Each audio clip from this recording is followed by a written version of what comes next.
Hey, and welcome back to the number one podcast in the world, the Cellarcast, episode 185. Back from a 2-week hiatus because I had to finish the Duke Nukem video, which I am hoping people enjoyed. I had a lot of fun making it. It was fun to go back and play a bunch of Duke Nukem games that I had never played. That I hadn't even really heard of. I couldn't really keep them straight in my mind. I'd heard of Manhattan Project, and I'd played Land of the Babes. Well, I've watched Prox play Land of the Babes on stream, and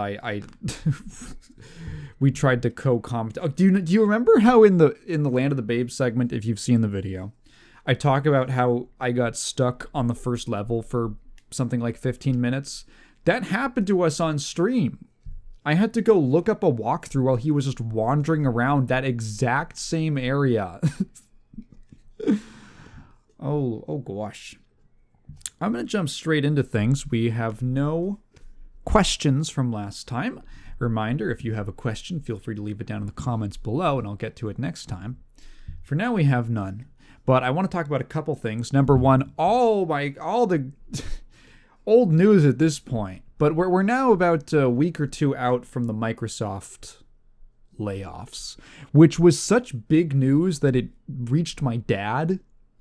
Like, my dad knew about it, the only stuff he knows about video games is through me. He does not follow the industry. He does not know anything, but he brought it up to me the other day. Like, I heard about these Microsoft layoffs with the Xbox company or whatever, and I gave him an earful. I said, well, back in 2013, there was this guy named Don Matrick. Oh, man. One day, I don't know. I have to commend Microsoft and Don Matrick for one thing, which is getting me invested in the video game industry. I don't know if I've ever really talked about this. I might have mentioned it once or twice, but the reason that I'm such a freak for all this is that when I was 10 or 11 years old, I forget when the exact initial reveal of the Xbox One and the PS4 happened. But when I was about 11 years old, that happened, and I remember the moment that I saw the PlayStation how to share games on PS4. The moment I saw that video, I think it changed something in my brain chemistry. You know how some people, they watch, like, you know, when they're like a little kid, they catch Toonami on late at night and they see like this the ending of Inuyasha, and with all these white birds flying through the sky, this big beautiful blue sky, and it's like the most gorgeous thing they've ever seen in their whole lives, and their jaw just drops and they're like, I didn't know that a cartoon could be like this. And then they get into art and all that. That was me, but with the game industry, and it was me going, oh shit. Maybe it would be like wrestling. like when you're a kid and you watch a little bit of wrestling and then something fucking crazy happens and you're like, I'm locked in for life. That was me. That was me with the video game industry, and it changed the trajectory of my life. So I have to thank Don Matrick for that. I cannot thank him for the long dominoes. Honestly, you can blame like the trajectory. Okay, I've been thinking a lot about Phil Spencer's tenure as the president of the Xbox division, and talking about Phil Spencer's weird because you talk about other presidents and CEOs, and a lot of the ones that do stuff like this that result in these kind of disastrous consequences. A lot of times it's like, it was so easy to hate Don Matrick. He was so smarmy and he just felt like a little shit. He felt like a little shit rat. Or it's so easy to hate Bobby Kotick because he's like a weird uber capitalist. Like, you just get this kind of soulless, creepy vibe from him. You know, he was friends with Jeffrey Epstein. He threatened to kill his secretary. He, I think, groped a flight attendant on a private jet. Like, there are many reasons to hate Bobby Kotick before you get into, he killed Call of Duty. But, like, Phil Spencer, I get this weird kind of, like puppy dog vibe off of him. Like, every decision that he makes, I'm not sure how much control he has over the decisions that Xbox makes. Obviously, he's the president. He probably has final say over stuff. But does he have other people that he's talking with? Does he give it up to a vote, you know? And maybe he's the tiebreaker or whatever. I don't know how he decides to govern Xbox. But at the end of the day, he is the president of the Xbox division. And it is ultimately, when you are the leader, you have to take responsibility for everything that's happened. That's how it works. It sucks, but that's how it works. When you're the lead, you have to. You don't fail as a team. You fail. There's a great. I don't remember who it was, but there's a great quote from some film director. I can't remember which one. Which is just that, like, if anything's wrong, it's your fault. Because ultimately, you should be having the final say. I mean, ideally, sometimes the studio has the final say. But, like, if the costumes are bad, you signed off on them. If the edit is bad, you signed off on it. If the acting is bad, you didn't step in, or you didn't cast right for the role. Like, eventually, you have to take. Ideally, you should be taking the blame. So I do have to lay this at his feet, that ultimately he spent $80 billion to do nothing and lay off 10,000 people, and probably more coming up. 10 like, all told, like, the most recent one was like 9,100. Plus, the studio. There's the studio closures. There's all the games that got canceled. Dude, I was looking forward to that Perfect Dark reboot. I was like, oh shit, I've wanted a James Bond immersive sim for a little while now. And if you want to do it off-brand with Perfect Dark, I'm more than happy. I'll take that. Yeah, a secret agent im sim. That sounds really cool. Canceled. But, and then every time Phil Spencer gets up, he makes these decisions that I feel like at the time I can see where he's coming from. It's just, oh God, this had disastrous consequences. Like Game Pass is really, I see where they're coming from. It's a weird situation where it's good for consumers and it's good for indie developers and smaller developers, but it's an unsustainable business model and honestly might not be a great precedent to set. And now we're seeing the long-term knock-on effects of building the modern age of your business around a completely unsustainable model. And you go, oh my God, the sowing and reaping, right?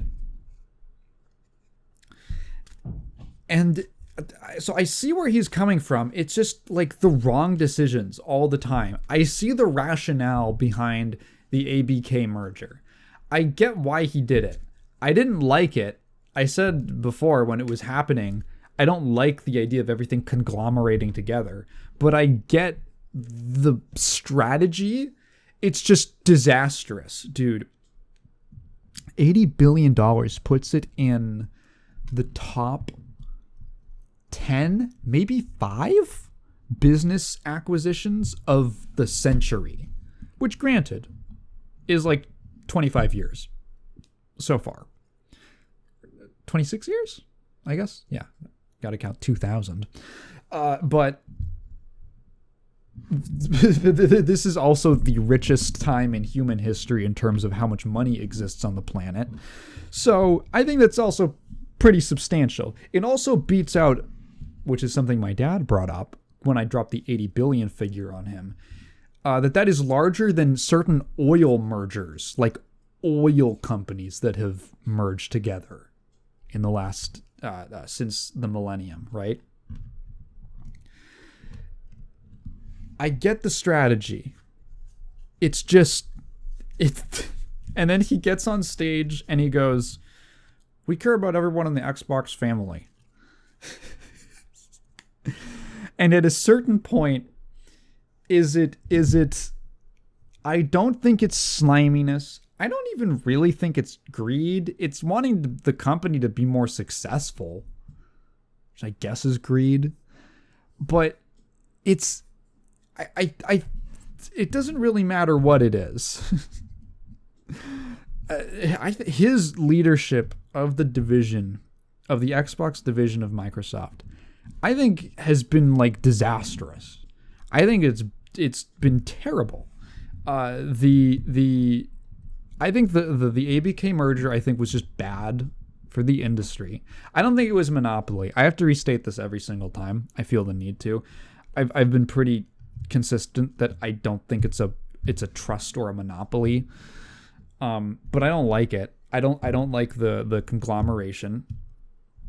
The amount of bad, just the sheer amount of, the only thing that might be larger is the Embracer stuff, which, oh my God, can you believe it? Was also from a bunch of acquisitions. Can you believe all these giant old alligators collapsing under their own weight? Crazy. Who could have guessed? At a certain point, I have to wonder, when does he get kicked out? Like, he's not outwardly hated, and I don't know if he would resign, but he's at the very least been such a bad, his long-term leadership has been so bad. Like, he makes this is what's so weird about it, is usually it's they're prioritizing the short-term investments. He's prioritizing long-term investments, but they're just really bad investments, which is so funny in like a morbid way. And it's just at times like these, people talk about the video game. Do they? Some people will sometimes talk about the video game crash from 1983. And I don't think what a lot of people don't realize is that the video game crash of 1983 was very weird. It happened under very weird circumstances, and it's not really a good metric to judge anything else by. It was a severe historical outlier. I made a YouTube short about it a while ago, but in brief, the reasons that people usually chalk up to the game crash happening are true, and most of them are true. The reality, there actually weren't. Atari did not have much significant competition. They made up 80% of the American home console market. What really happened is that all those other reasons, like too many games, and they're not all great quality, and they overproduce certain ones, and there aren't like great consumer resources and stuff like that. All those were true, and they were going to basically lead to Atari taking some hits. What actually happened, and the reason it got so crazy, is that Ray Kassar, who is the CEO of Atari, saw that the company was going to be taking some hits because of these bad factors, and decided to like do a bunch of insider trading. He got popped immediately and resigned from the company. Then and then they kind of floundered for a little bit in early 83 before they brought in a guy named Jack Tramiel, who founded the Commodore, which were like the first home gaming PCs. And Tramiel decided to, because he didn't understand the console market at all, just raw dog, no lube, pull out of the console market entirely and stop producing cartridges. So like the reason that the crash happened and why it looks that way on the graph is because the there was a company that made up 80% of the market, and they literally stopped producing things for you to buy. That's why it just nosedives. That's why it's a crash. You can't really compare that to the modern day. That can't happen. That's a symptom of a very young industry that could not be replicated today. What we're seeing now is probably what would have just happened if Ray Kassar hadn't done all that insider trading. It's not so much a crash as it is contractions. Because the game industry isn't really like... It's not really in a speculative capital, venture capital bubble or anything like that, like NFTs were a few years ago, or honestly, I think AI is right now. Well, what is called AI, before a lot of investors realize that most stuff that is called AI is just rebranded stuff that's old. The games industry is basically just in a state where the top end is so fucking bad at business that some of these companies are gonna collapse in the next couple of years and go pop. There will be like a AAA crash, but most of the industry will be fine. I say most. I mean the other segments of the industry. I think of AAA as being, let's say, like a third of what's out there in terms of you as a consumer. But in reality, it's probably more fair to say that they, in terms of like raw employees and people and workers and stuff and money, it's probably the majority, at least half, probably, let's say 60, maybe 50, 60%. I'm pulling these numbers out of my ass. This is just me spitballing right now. There will still be stuff to play. There will be companies that are completely unaffected by this shit. But there will be many people who are affected by it because of the raw size of a lot of these companies. So the the Xbox layoffs are unfortunately another symptom of this long, painful contraction that the industry is undergoing. It'll be in some years' time, in like 10 years' time or whatever, we'll probably be able to look back at this post-lockdown, post-COVID era and say, okay, you could probably trace this back to like 2012 or 13. But this is when it really kicked in, and it'll be a lot more obvious in hindsight. But right now, everything's kind of happening all over the place. I mean, Christ, there's a story like yesterday about King laying off a bunch of employees. I guess the Microsoft buyout wasn't enough. They laid off a bunch of employees, and they are now being replaced by AI tools that they helped develop. Didn't I talk like last episode about how if they could replace you with a slave, they would? Yeah, that trickle down shit was so fairy tale. Out of the goodness of their heart, they're just gonna employ people. No, you have to force them to.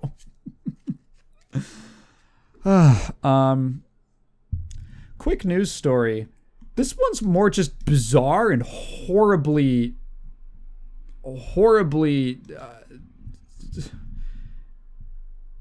incomprehensible, irresponsible. Both of those work. I was looking for irresponsible. Roblox CEO continues his pitch of Roblox as a dating site.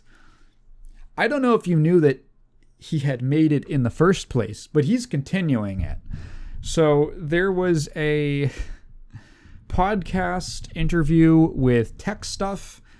They had the Roblox CEO David Baszucki, I guess, silly ass name. So Roblox is obviously the uber popular child gaming platform, but I think that they've been wanting. He specifically has been wanting to pivot to appeal to older audiences for a while. I imagine for a couple reasons. One of those is a saturation point.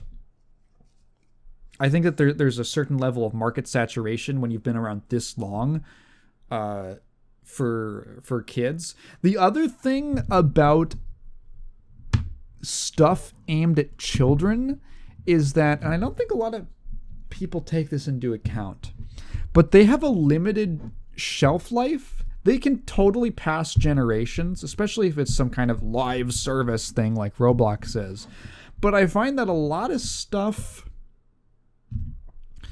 a lot of children's media and content for children has a certain shelf life because those kids grow up and new kids might just not be interested in the old stuff. Like something you get into when you're in middle school or high school, there's a decent chance you're going to be a fan of that stuff forever. But something that you're into as in elementary school, you might just outgrow it, and then the grade level below you or 2 levels below you just does not care about Roblox. This is what happens with like children's television. This happens with children's YouTubers. Like there's a lot of YouTubers who skew their content way towards kids, and they're making gangbusters. And then they do it for like 5 years, and those kids went to middle school and they've outgrown it, and they do not have the wave. They do not have a wave of new kids coming in.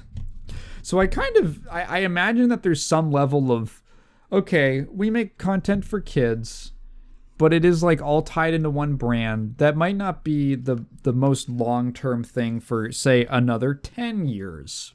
So he's like, So they had like the official Roblox Squid Game thing, which was for users 17 plus. And I think they verified that with apparently like you had to submit your ID, very Korean of you. And now his next big idea is that he wants to have a side of Roblox for dating, for like adult dating.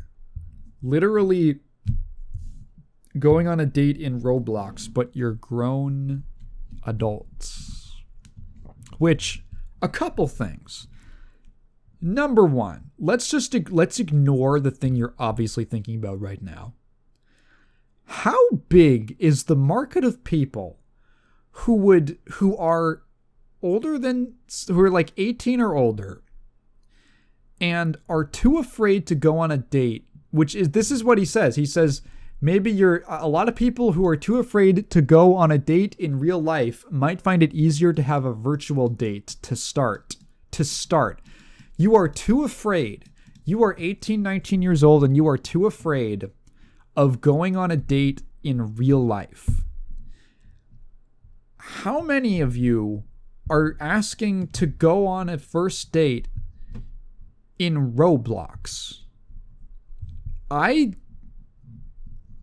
don't think I would. I don't think I could live that down. I'll be honest. I think a first date in Minecraft would be less embarrassing, significantly less embarrassing, because that's like an all ages thing. And maybe you both like Minecraft. Women like Minecraft. Can you imagine asking someone on a first date in Roblox, like someone you met off Tinder?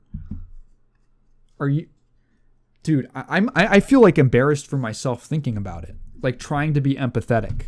There's an incredible cringe factor here, and I don't know how many people this is a terrible idea for that reason alone. I don't think the audience that he is targeting even really exists, or exists in a large enough capacity to justify the other side of this, which is that this is a horrible fucking idea. What are you talking about? Now, okay, so he's like, yeah, you have to give your ID. In this article, this is an article from Dual Shockers, courtesy of Dashiell Ronaldo?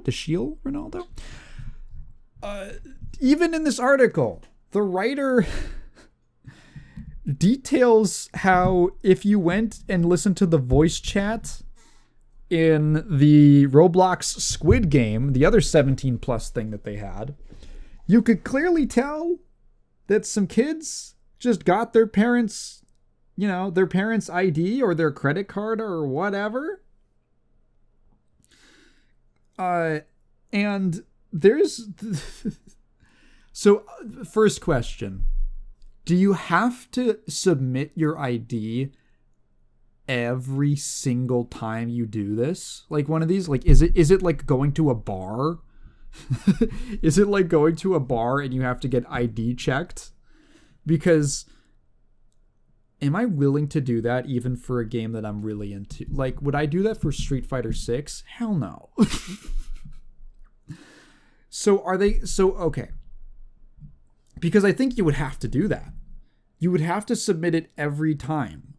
But, oh God, no, like, how many kids are just gonna be like, Mom, can I use your... what would I even think if I was a parent and my kid said, I need your ID to play a Roblox game? How many kids are just gonna steal it? How many kids are gonna... At least if you steal your parents' ID and go to a bar, the bouncer has a brain and can look at it and can see that you are, like 3 kids in a trench coat stacked on top of each other. You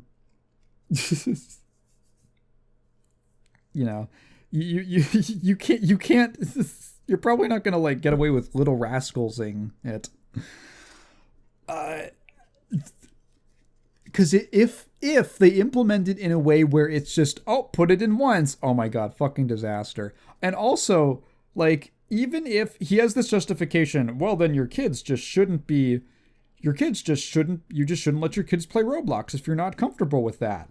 And it's like, okay, imagine that you have a school, like a preschool or an elementary school, and then the city decides to build like a strip club next to it. And you're like, as a parent, you're like, I'm not comfortable with that. And they say, well, then just don't enroll your kid in that school. Put them in private school. I don't think that's... I am, and I'm on the side of parents being informed. I had that whole video about the video game violence Senate hearings, and I made it pretty clear that the ESRB was a good thing. That you should allow different types of content for different age groups to be segmented and separated. But that's the key word, is separated. If you're an adult and you look at a game that's rated M and you say, I don't think the content in this game is appropriate for my 8-year-old child, I am not going to buy it for them. You should be allowed to do that. But that's like, a game. That's its own game. A separate thing. This is like if you bought Mario Kart for your kid and then they introduce Mario Kart dating and now your kid is getting groomed on on Mario Kart World. Oh God. They introduce Epstein Island as a racetrack. Which actually wouldn't be a problem because we just found out that actually, like, he never did anything wrong, and he didn't even have a file. Like, he actually didn't do anything. I trust everything the government says at all times. They're very trustworthy. This is a terrible idea. This is such a bad idea. I hope that this goes nowhere and that people who have some authority in the company are able to shut him down or just talk some sense into him. Jesus Christ. Because genuinely, if that goes through, holy shit. One of the other reasons I think that they're steering away from the child audience or trying to expand is all of those controversies about Roblox like profiting off of free child labor, which is pretty messed up, and not doing nearly enough to police things made by known child predators that are just allowed to keep hosting their games in Roblox. That stuff is messed up. You can go look that up. There's a whole, I believe it should be in I think it's the People Make Games. I think it's that one. That one at least covers the child labor. Oh my goodness. Also, like something, Roblox as a wellness platform. A space for mental health and wellness. This is just a guy who's tricked himself into thinking he's smart because he has a lot of money. And just says shit. And he's in a position where he can't be told no. Good Lord. Anyway, let's talk about fun. Yeah, I'm looking at my notes. Mostly fun stuff. The new Flesh and Blood set got revealed recently. I'll touch on this quickly because there's a couple things it made me think of. So first of all, I think the new set, it looks fun. I will probably not build it. One of the nice things about Fab is that because of the way that the game segments the card pool between different heroes so heavily, there are often entire sets that you just don't have to invest in. Like the most recent set, High Seas, was a Ranger focused set, and I play Rangers, so I invested in it. I splurged. I bought a box. I bought singles. I'm building a deck for the new Ranger hero. She's a lot of fun because this is the set where my class is getting new stuff. I have a friend who has been playing the game for longer than me, and he plays Mechanologist, and there legit has not been a Mechanologist set for like 2-3 years, maybe? I forget when Bright Lights came out. Until this set. And this is the one that he invested in. So, there probably won't be another Ranger set for at least probably a year. Like an actual Ranger focused set. Probably at least a year.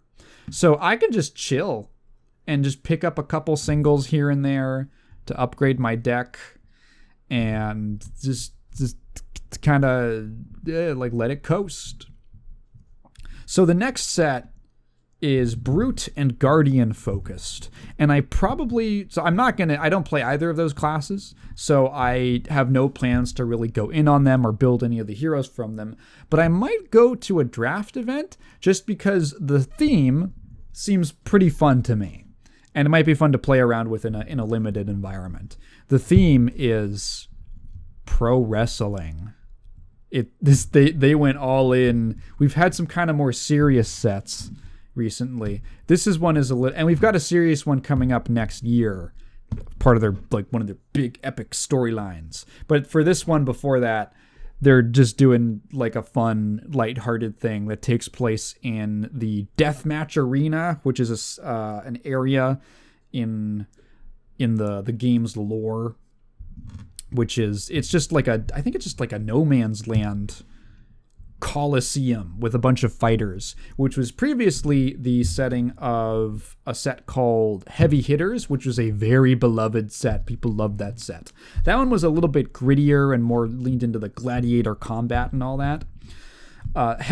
This new one, Super Slam, I forgot to mention it's called Super Slam, is more about the aesthetic and the theme of pro wrestling, which is being, it's okay. It seems the way they're implementing it is fun. I'm not a pro wrestling guy. I don't play either of the classes that are being featured in this, but there's 4 new heroes, 2 new brutes and 2 new guardians. And have I discussed the talent system? Talents are basically subtypes that heroes can have. They tend to represent, they're meant to represent the region of the world that they're from. And I guess that they're introducing 2 new ones for Super Slam, which I guess are supposed to represent the arena. But they are revered and reviled. And it is literally face and heel. So we don't know too much about it. We just got the reveal and a couple, maybe 10 cards, maybe less, actually. A small handful of cards and what the new heroes do. So there is a revered and reviled brute and guardian, respectively, between the 2 of them, for the 4 of them. So the revered, if you're not familiar, I realized when mentioning to some people that they're actually not familiar with the terms faces and heels.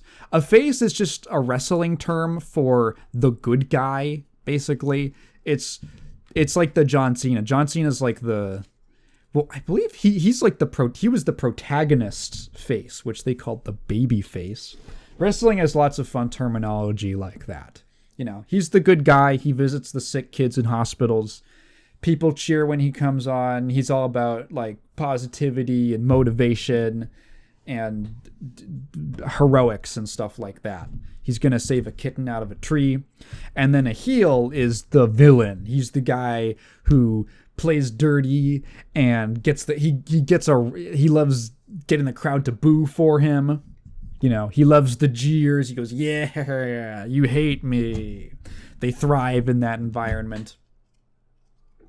So the revered heroes have a mechanic where it's called the crowd cheers you.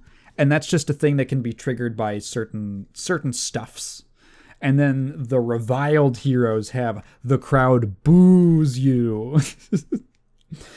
The 2 revered heroes, the Guardian is like this 80s glam metal themed fighter named Pleiades, she's like this, yeah, I guess she's supposed to be a hair metal themed thing. A lot of people were saying League of Legends skin, which I think is unfair. And then Tough Nut, who's a big dumb orc with a little head, and he is the first. I really like this.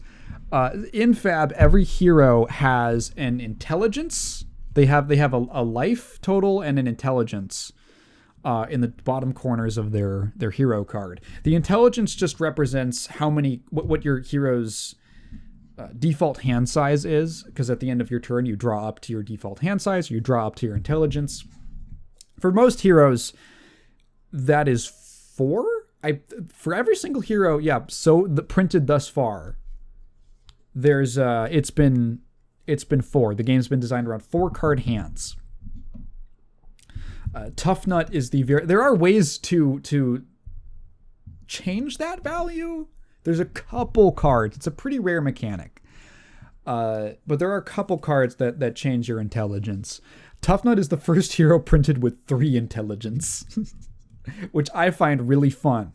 And people have already been theory crafting ideas for how to build him with a weapon called the Rock. Wait, that's actually genius. It's called Rock. Oh my god, you get to say what the Rock is cooking when you fucking swing with it. That's actually awesome. The whole idea of Rock is that it's a meme card that is basically meant to... It's one of those things where you look at and you go, this seems bad. How would you build a deck to make this work? It costs 3 and swings for 7, which is extremely high rate for weapons, because you can theoretically swing with them basically every turn. They tend to be very low, like 2, like 2 power. 1 or 2 power for most of them. A couple 3 power, a couple 4 power, but those are typically with like the really heavy like Guardian heroes. who are just based around. They don't throw many attacks in general, so they need a more consistent way of putting out damage. A consistent, somewhat small way of putting out damage. Rock swings for 7, and you've got 40 life, and also it can't be prevented. You can block it. You can block the damage, but you can't use like damage prevention effects. So it's kind of like just big, stupid offense. The catch is that you can only play it. You can only attack with it if you have no cards in hand. So immediately people start theory crafting, how do we build a tough nut deck that gets him to maybe like play 2 cards, because he can pitch off the top. His unique ability is that he can pitch off the top of the deck,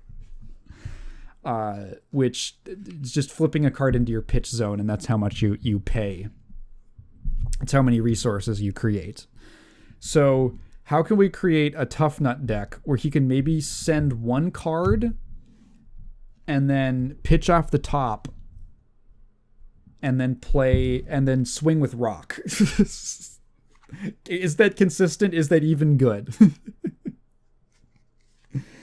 Which I get a big kick out of. On the other side, the reviled heroes, there's a little guy. His name is Lyeth. He's like the younger brother of another Guardian hero named Victor Goldmane, who's like this big kind of swaggart, noble, rich kid. But Lyeth I think he just has dwarfism. I think he's just genuinely meant to be like a little guy, but he's like this feisty little guy who's like a heel in the arena, and he has 5 intelligence. He gets 5 card hands, with the downside that the stats on all of his cards get cut in half, which is also a really fun gimmick. Just a lot of really fun little gimmicks. It seems fun. It also, reading the discussion online, has been reinforcing in my mind how powerful recency bias is. Because this is a set that is clearly more lighthearted. It's got more inherent, like Tough Nut himself is like a lovable doofus character. And it's not hard to go on Reddit and find a ton of people just quickly, like threads quickly dissolving into, I guess they're just selling out to the lowest common denominator, which is so funny because the most recent set I said had a fair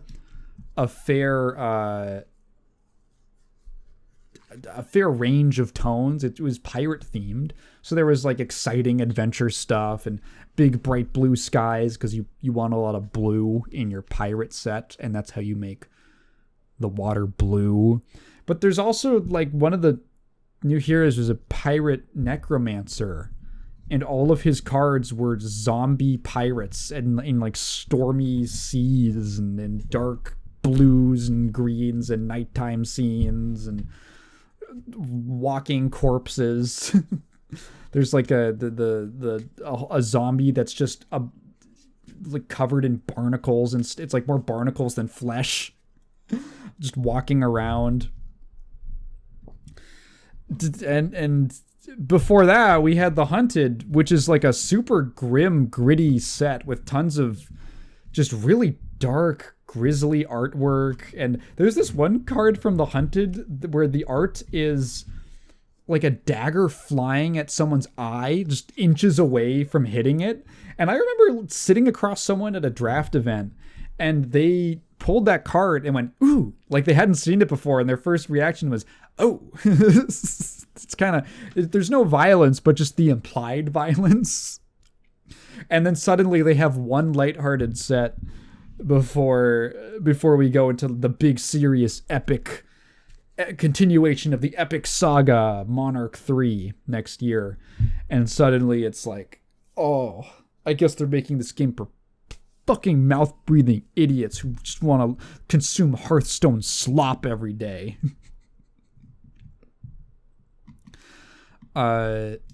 Yeah.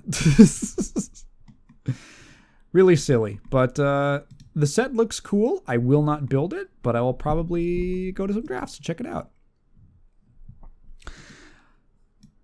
Now into talking about things. I watched and played multiple things recently. I want to talk about Sinners, which is now on streaming. I missed it in theaters. I heard it was good. I wasn't planning on watching it because no one was going to put it in front of my face. So, I mean, why would I watch anything if someone didn't put it in front of my face? But for the 4th of July, we went over to our friend's house, and before we barbecued, we watched Sinners. Now on streaming. Is Sinners good? Yeah. Check that shit out. That's a really good movie. I'm going to get into a bit of a spoiler discussion. I'm going to say I would recommend it. It is a very... let's see. It is a... I think you can imagine that there is a... If you don't know anything about the movie, you can probably imagine just from the poster or the trailers or whatever, I don't even remember seeing a trailer, that there is some kind of a supernatural twist, which is absolutely true. They hint towards that in the beginning, that something crazy supernatural happens. So it's not really a spoiler. But it is a drama with a it's a historical drama. It takes place in the Jim Crow South, I believe, in the 1930s. In what? Oh God, is it Louisiana? I think it's Louisiana or Mississippi. I think it's Mississippi. And so Mississippi in the 1930s, and concerning obvious race relations. It starts as this drama with this kind of theme about morality following you around, your deeds following you around, and then that is driven home by a very intense supernatural twist, which, because I felt it was so thematically consistent, did not feel weird at all. It felt like this makes sense to tell the kind of story that they're telling. Yeah, that's my spoiler-free review. Skip to me talking about Superman later, because I'm gonna talk about how fucking crazy that last half was. Wow, what a cool-ass movie. I think that one of my favorite things that it did was actually with the colors. I am someone who, you can probably tell from my videos, that I like some creative color correction. I appreciate it when a director and an editor decide to get extremely, I guess I'd call it impressionist, very stylized, perhaps, in choice of color. And usually that only manifests in an overall color grading to the film, or you might see it in, I think of Spider-Verse, which does really intense things with colors, but that is an animated movie and it already has like a really intense bending the visuals kind of thing going on. Sinners is a live action movie where they are not afraid to get, genuinely, like sometimes it looks like my videos. The level of contrast and saturation and intensity of the colors. There's a scene where they're inside of the juke, the barn kind of club bar that they've built, and inside of the juke, the colors are almost like red and black. Not because of any... the lighting inside is definitely warm, but it is cranked up in post to an absurd degree. The shadows are so dark, the reds are so intense. You can see the speckling of the footage where the colors are just, because the contrast is so high between the yellow and red and black and I think like a touch of green that's in there.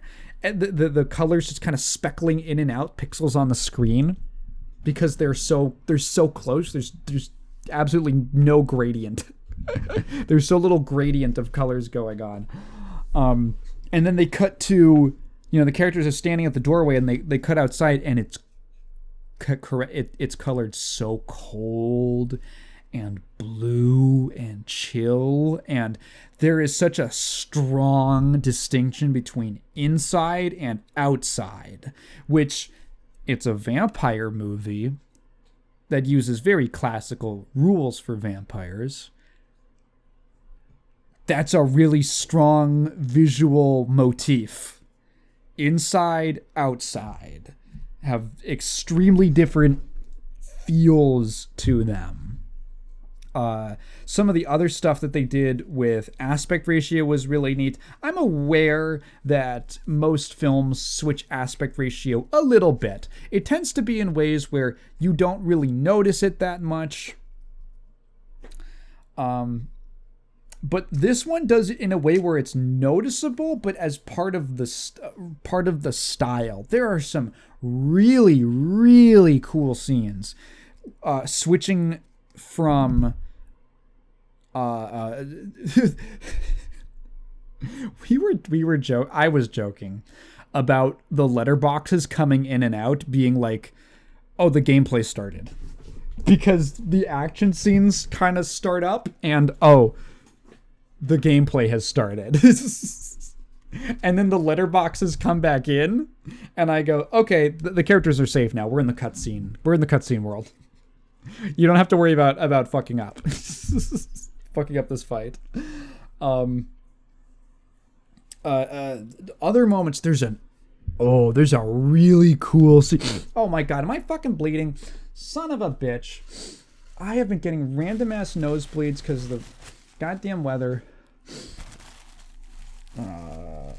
Don't want to get on my shirt. Alright. I'm just gonna leave it there. Okay. There's a napkin in my nose right now. I always keep napkins just off to the side. Oh my god. I hope the Sinners vampires aren't coming for my schnoz now. What was I talking about? Oh, there's a really, really cool... One of the coolest sequences in the movie is where the main character, Sammy...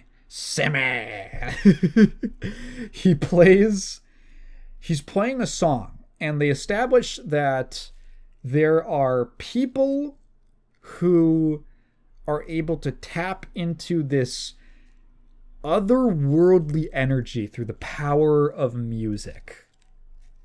There's a very strong power given to music. It's not good, it's not bad, it's just significant. He's able to tap into something greater and more profound that reaches through time. And he's a guitarist. This is his music is his passion.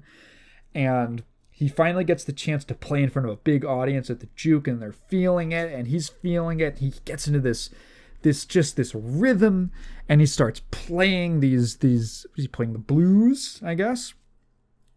And suddenly he is manifesting, or it's very abstract. It just kind of it's blurring the border between the literal, what the people in the scene might be literally seeing, and what they are feeling. He's tapping into something that extends into the past and the future. And I literally, I didn't know that they were going to go as hard as to be like, there is a not Jimi Hendrix, rock and roller, 60s rock and roller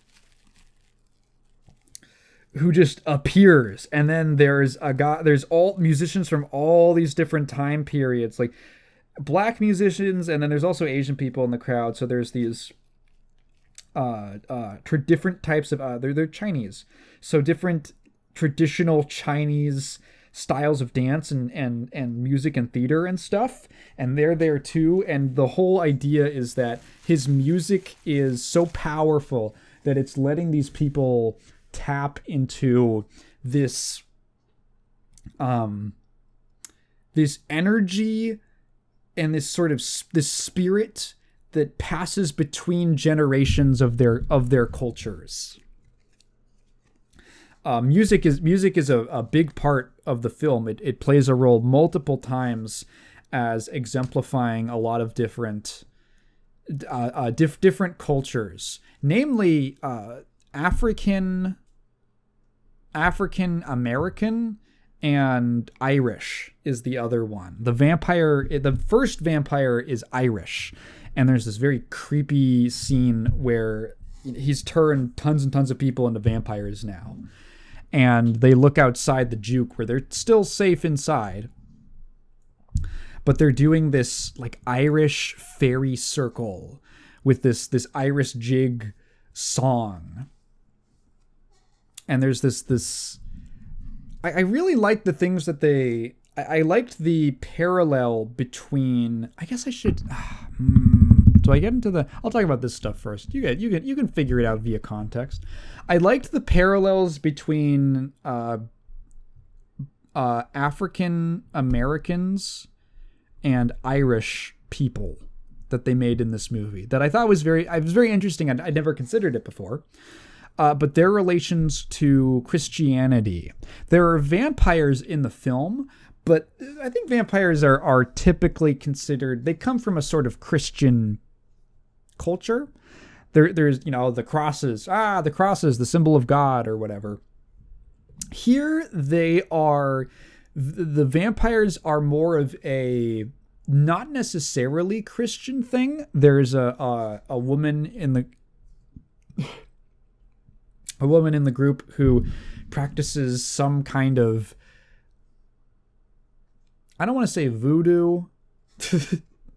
Like I guess voodoo. Let's just say it's like an old from a traditional from Africa religious belief. And she is familiar with vampires, and she knows, and like the garlic thing is apparently universal. So the vampires themselves aren't necessarily a Christian thing. And there's a parallel drawn between these two groups of people, blacks and Irish, who both had Christianity kind of put upon them. The Irish had their own religions and their own culture, and then the British spread that to them. Similarly, the people who were brought over to America as slaves from Africa had their own African religions and spirituality and cultural beliefs and all that. And then that was, I don't want to say replaced. It's also not fair entirely to say that all of those, like some people learned about Christianity and they were like, this fucking awesome. Christianity was very appealing actually to a lot of slaves, because the idea of heaven and a payoff and salvation and stuff was very appealing to many slaves. It was also something that was sort of given to them via cultural osmosis. I'm actually not sure how common it was for slave owners to force their slaves to convert to Christianity or to follow Christian beliefs. I don't know how common that was. But it was given to them via cultural osmosis from their enslavers. And the vampires in the movie are kind of, becoming a vampire is seen as, it kind of reminded me of going to Nurgle in 40K, where to many people it seems like a horrible existence, but to them it's very comforting.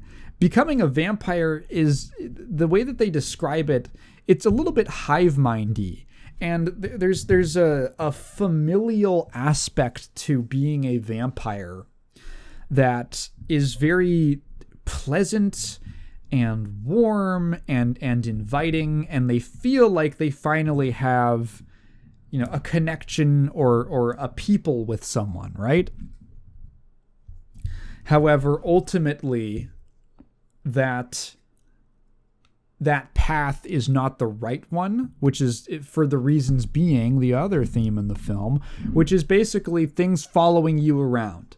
The main premise of the movie is that it takes place in Mississippi in the 30s, and the main character is a preacher's son named Sammy. I fucking love the way the guy says it. The Irish vampire says, "Yo, Sammy." And Sammy's cousins come back from Chicago.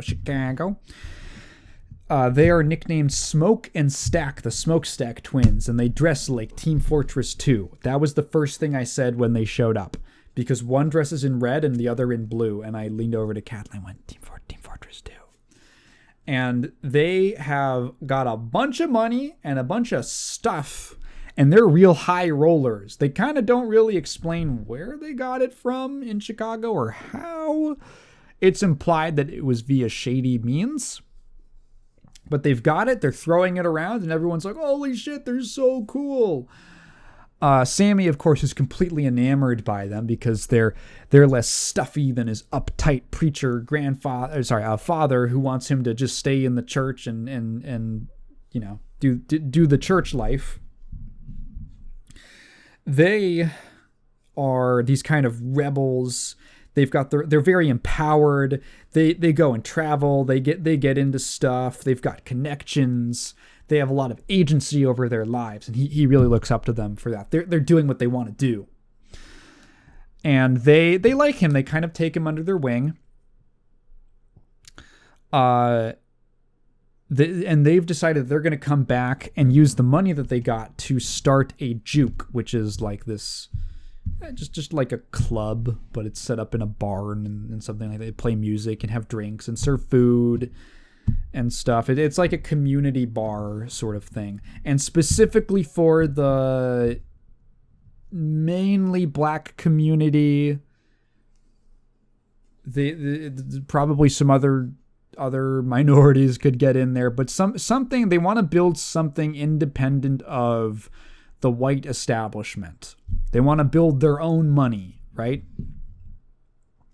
They've come into town to do that. And so they're like getting the land. They're getting the land from this, from the landowner at the start of the movie. And he's like, what are you two planning on doing with this land? And I leaned over to Kat and I said, build a fortress.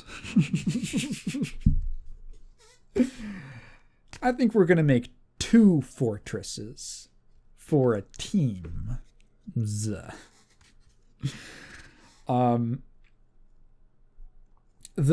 running theme of the movie is that your sins follow you around. It's kind of karmic in that way, which I think is also interesting because it's a little bit detached from a lot of Christian morality, and it is a lot more adjacent to other stuff. It doesn't necessarily reference any one in particular, but it reminded me a lot of the idea of good and bad karma. Smoke and Stack have clearly made they've done a lot of bad things to get their money, and it's kind of blood money, and that ultimately comes back in this sort of cosmic way at them. Sammy is caught in the middle of this, and he's at a crossroads. He's a young man. He can do whatever he wants. He's got all these opportunities for him, waiting for him. He's this very promising, incredible musician, and he wants to be like them. What I thought was really interesting is the movie's use of sex scenes. I think that there's 3 sex scenes. 3 sex scenes in the movie, or one of them is like implied. It kind of happens off camera. You see sort of the beginning of it. But there's 3 instances of sex in the movie. And each one of them is important for the contrast that they create. Each one of the brothers independently has sex. Everything takes place on one day. It's a crazy day. Both of the brothers have sex on the same day. One of them, Smoke, goes back to his, I don't know if she's his wife, but she's the mother of his child who died. They had a baby who died. You're not sure if it was during pregnancy or shortly after birth or whatever, but the baby died. He goes back to visit her. They have kind of a tense conversation. They're mad at each other. There's a lot of spite and anger, but ultimately, deep down, they both love each other, and the love has never really gone out. And the scene culminates in them making up, which is represented by them having sex together. Later that night, I should mention, as a pretext, Stack, the other brother, Red, is when he comes back, they're like he's at the train station with Sammy. He's trying to hire a guy to play music. And an old flame of his, what is her name? Haley Steinfeld. An old flame of his confronts him, and he just pretends not to know her. He just pretends not to know her. And so immediately you have Smoke has a lot of issues with his former love, or sort of current love, right? His lady. But he goes and he makes some sort of amends with her, and ultimately acknowledges that the love that they have for each other, that they had for their child, there's something kind of transcendental about their love for each other. Stack is just running away from it. So two very different scenes, or two very different relationships. At that same train station, in that same scene, Sammy meets this lady who is married, who he then flirts with. He's being a bad guy. He's being a bad boy. He's doing something pretty clearly immoral. He knows that she's married.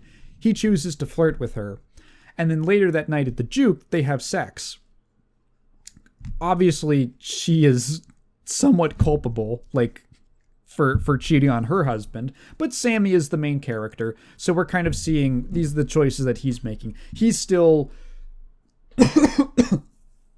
throat's getting dry. He still is making a very unethical decision.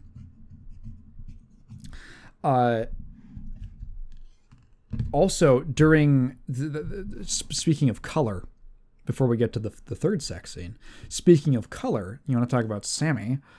He starts the movie in these very white clothes. The color white obviously is associated with purity. It's also the color of his father's parish, and when they go inside, everyone's wearing white. Later that night at the juke, he switched into these more gray tones. And then, well, we'll get to that.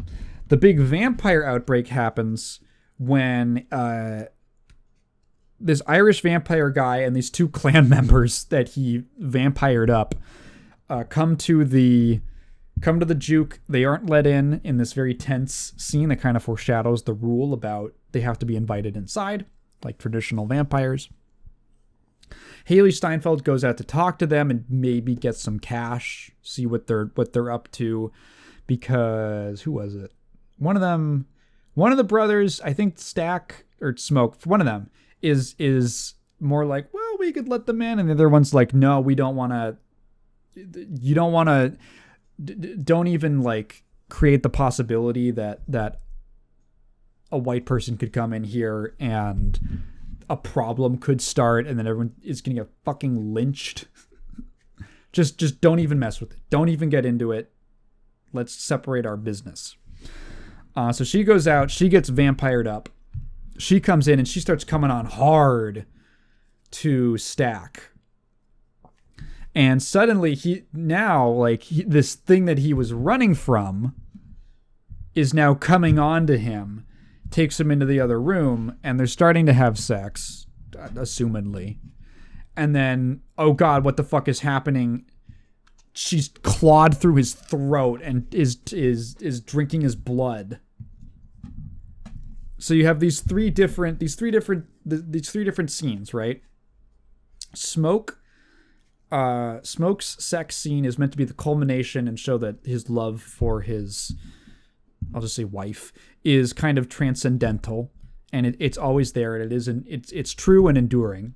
You have Sammy, who is kind of at this crossroads where he's messing around with unethical behavior and kind of deciding who he's making certain moral decisions about his character. And then Stack, who ran away from what he did. He ran away from his relationship with Haley Steinfeld's character and refuses to face it and take responsibility for breaking her heart and all that. And that she literally comes back to kill him and turn him into a vampire.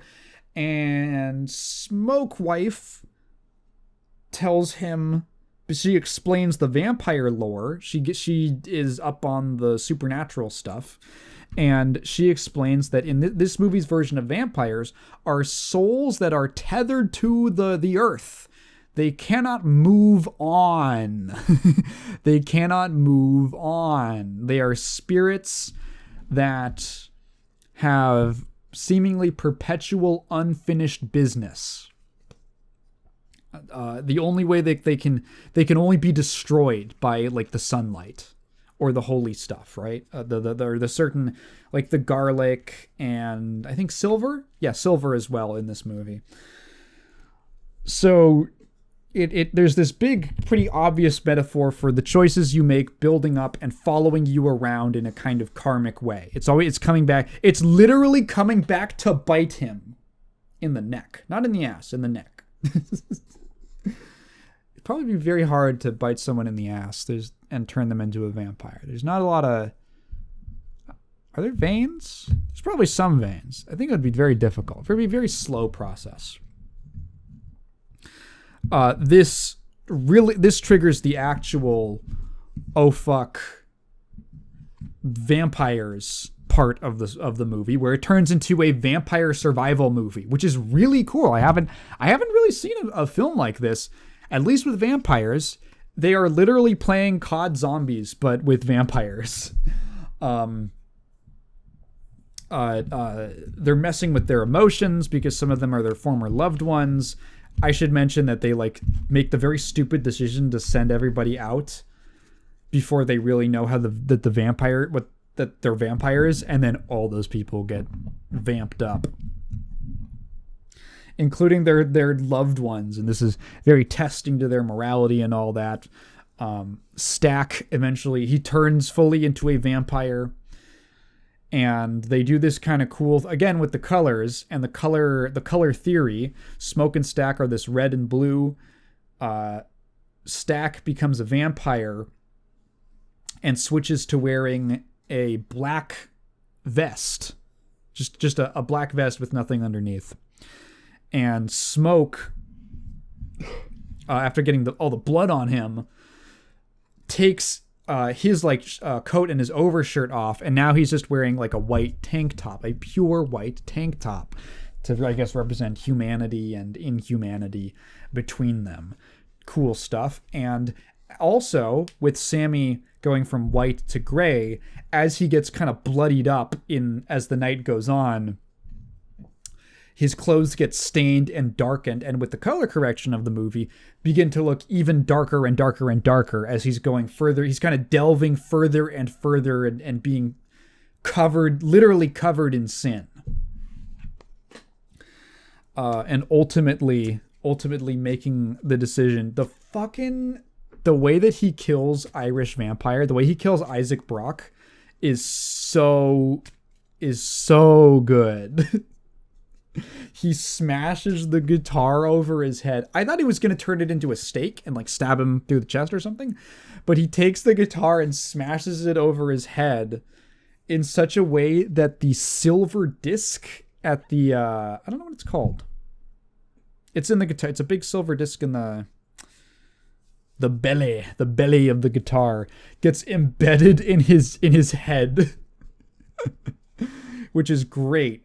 Great way to kill a vampire. Super cool. And then ultimately Sammy, Smoke and Sammy are the only survivors. Everyone fucking dies. He stumbles back home and to his father. And his father gives he grabs him and he basically tells him he's still gripping the neck of the guitar, and his father says, put it down. Which, first of all, amazing meme potential of his father holding him and crying and saying, put the guitar down. Put it down, son. Amazing. out of context, amazing.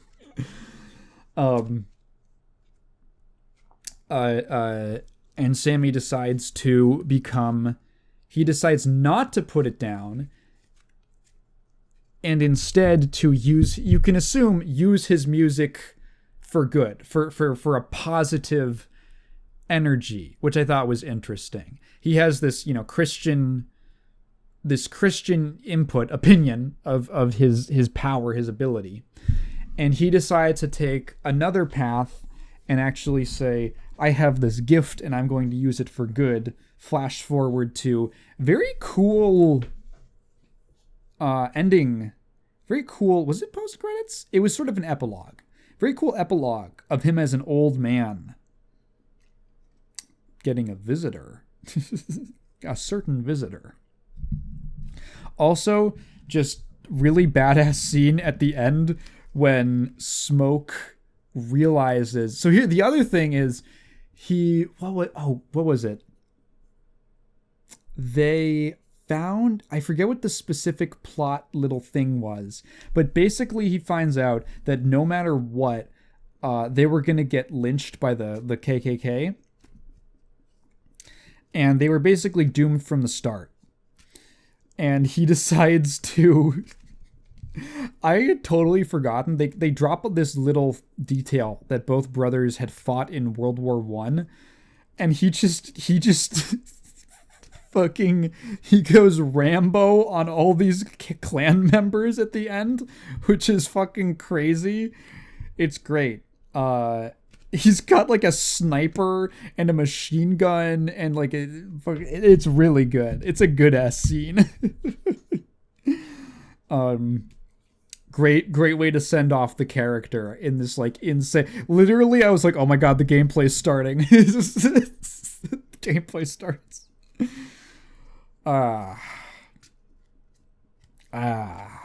Really good ass movie. Good ass movie. I've spoiled it. I've spoiled it enough. But I enjoyed it quite a bit. Very cool. I loved the visual style. Great performances. Really cool stuff with music. I love that scene in the barn with the music where the letterboxing literally goes in and out following the zoom of the camera. Oh no, it's this great abstract, non-literal visual of the barn, the roof of the barn burning away and you just see to reveal the night sky above, and as it burns away, the letterboxes leave. They start like squeezing out of the screen to make it literally feel like there's this sense of freedom. Oh my god. And then that's when it pans back down and you're seeing this connection between all the generations and the boundaries are being broken down literally, and very clever, really cool stylistic stuff. Congrats, Ryan Coogler. We watched it with a friend of ours who's a big Ryan Coogler fan, and I was like, oh my god, the aspect ratio changed. She's like, don't question him. Do not question Ryan Coogler. And I went, okay. And then by the end of the movie, I was like, I'm so sorry I ever doubted you, Ryan Coogler. Sinners was great. Speaking of another S movie, we went to go see Superman. So this is the new James Gunn Superman movie, and I liked it. I thought it was very good. It's a really different Superman story from what I think most people are used to, at least used to recently. I think it probably takes certain elements from Smallville. I'm just not familiar. I've just never watched Smallville, because this is a coming of age movie with a 30-year-old guy as the main character. And I enjoyed that a lot. I was not really following this beforehand. I'm not a huge Superman fan. I like Superman well enough. I think I much prefer good guy Superman to evil Superman, partially because we've been so inundated. The problem is that we've had new evil Superman stuff, but also there's also now adaptations of old Superman stuff, but it's getting adapted for the first time, like Invincible or The Boys. So it's all just kind of snowballing, and getting a version of Superman where he's just a really good guy, and not in a cartoony way, not in a flat way, in a very believable sense that this is a person that you believe could exist, and almost someone you want to exist. This version of Superman seems like he would be a great friend, and I think that's a really big compliment to give to a Superman incarnation. The premise of the movie is that it just skips the origin story. It skips the origin story. It does not bother with it. It assumes that you know the gist of Superman. He's an alien from another planet, raised in Kansas. He's Clark Kent. He lives in Metropolis, and he's a newspaper reporter by day. Superhero by also sometimes day, but you know. And you kind of know what superheroes are. They call them metahumans in DC, which is just sort of a catch-all, just kind of super people. So you get a quick opening crawl, or just quick bullet points in text of metahumans have been around for about 300 years. Superman has been around for about 3 years publicly. And 3 months ago, I believe, Superman intervened to stop one country from invading another.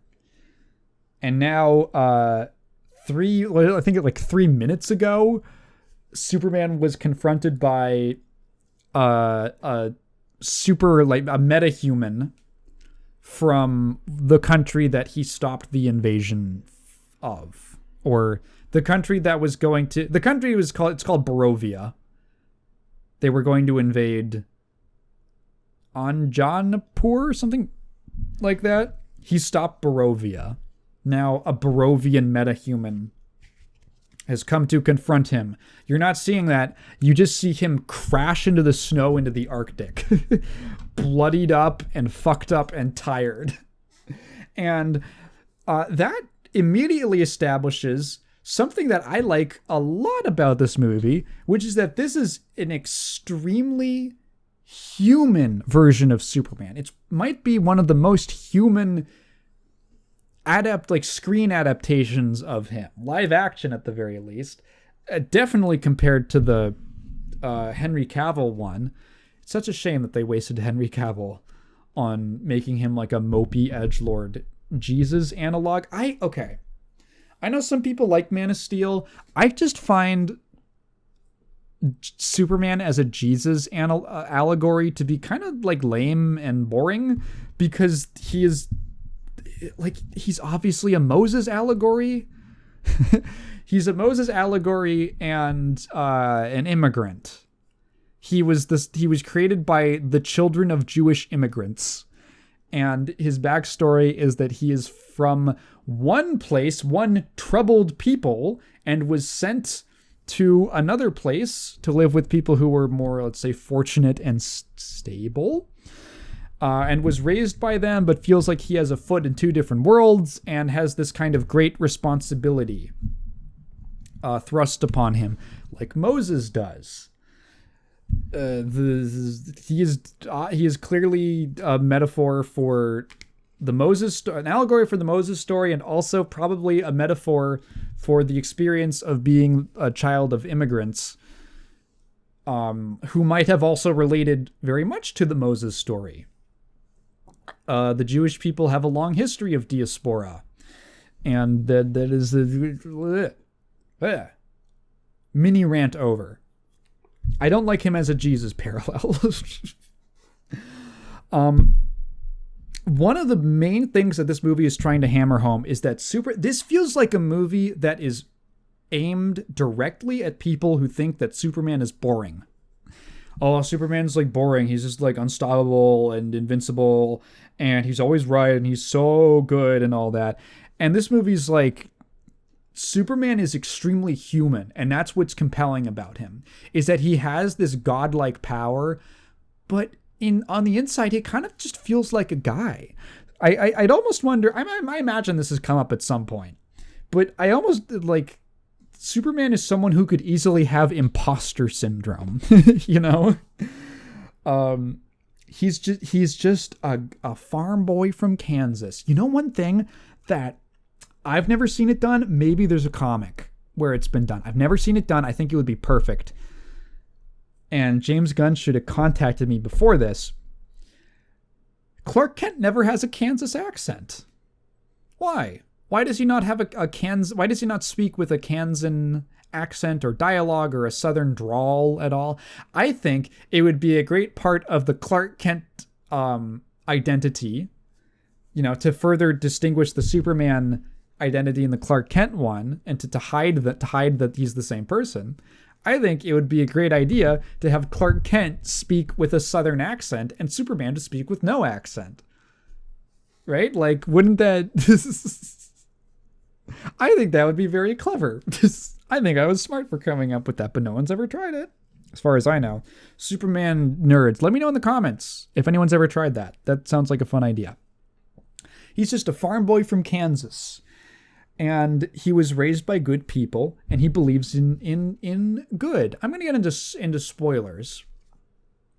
So, as I usually do, as I'm oft to do. So, if you're interested in seeing it, I would say that this is a really nice take on Superman. That it's a coming of age story where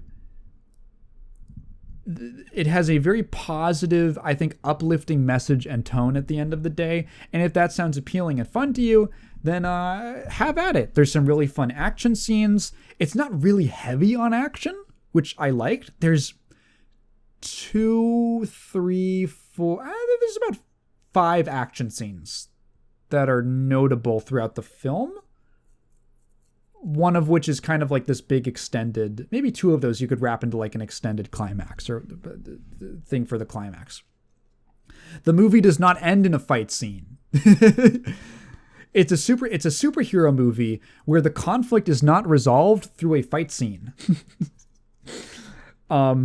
Which is nice. Also, James Gunn does his usual thing of bringing out a bunch of freaks and weirdos, which he loves doing. And I enjoyed that part of the movie a lot. It was just... Was there anything I disliked about the film? Honestly, not really. Other people have had gripes with the movie. This is a movie I would place pretty firmly in I liked it a lot. It didn't have anything that put it over the top to make this like, wow, I really love this.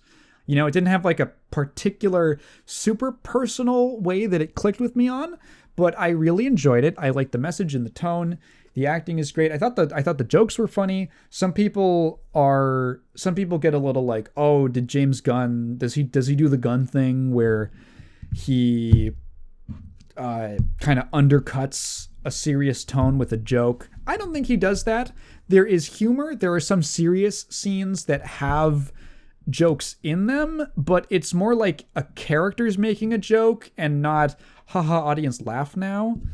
You might laugh at it, but it feels very honest to the character who's making it, where they will say something that is during the more heartfelt moments or a sad moment or something like that.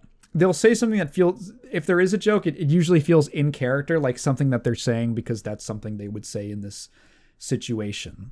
It's not like, you know, some big death scene has just happened and then a character goes, wow, isn't that So who gets his shoes? Who gets the Jordans? That's not happening in this movie.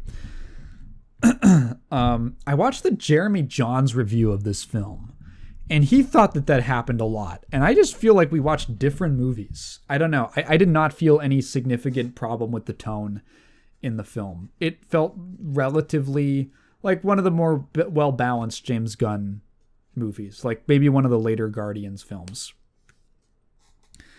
It definitely does not go as hard as The Suicide Squad, but I am fine with that because this is a Superman movie, and that feels appropriate for the tone. Anyway, that's kind of my recommendation, non-spoiler recommendation. So I want to get into like what I really liked about the film.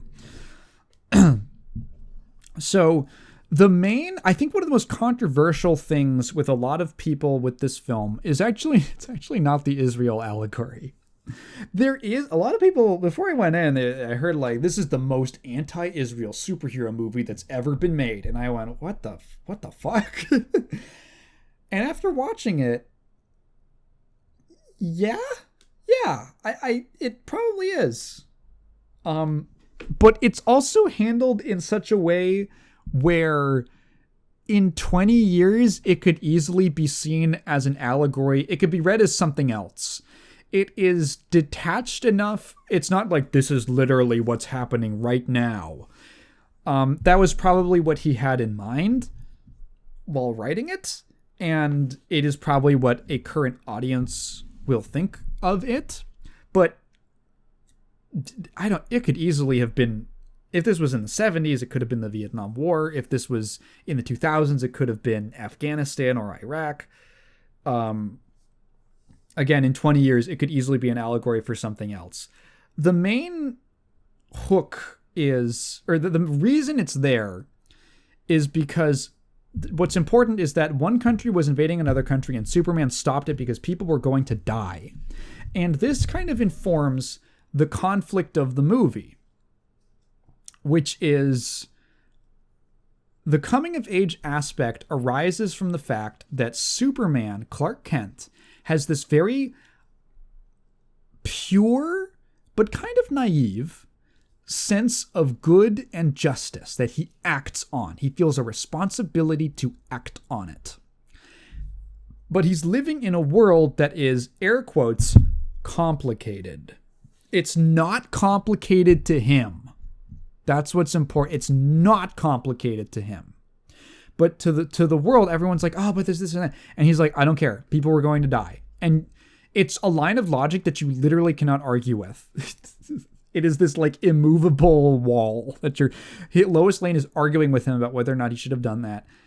And if at a certain point, she's like, okay, fine, whatever.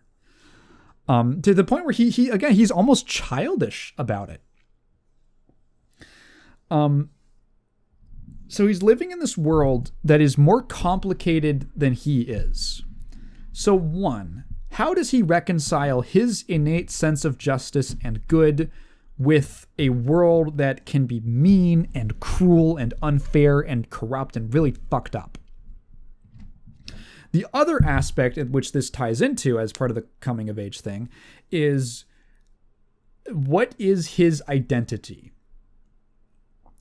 The most controversial thing that I think actually happens in this film is the reveal that Superman's birth parents, Jor-El and I don't know Supermom's name. Lara? Whatever. That they sent him there with a message. He goes to the Fortress of Solitude. He's listening to the message from his parents because it serves as sort of his foundational philosophical rock.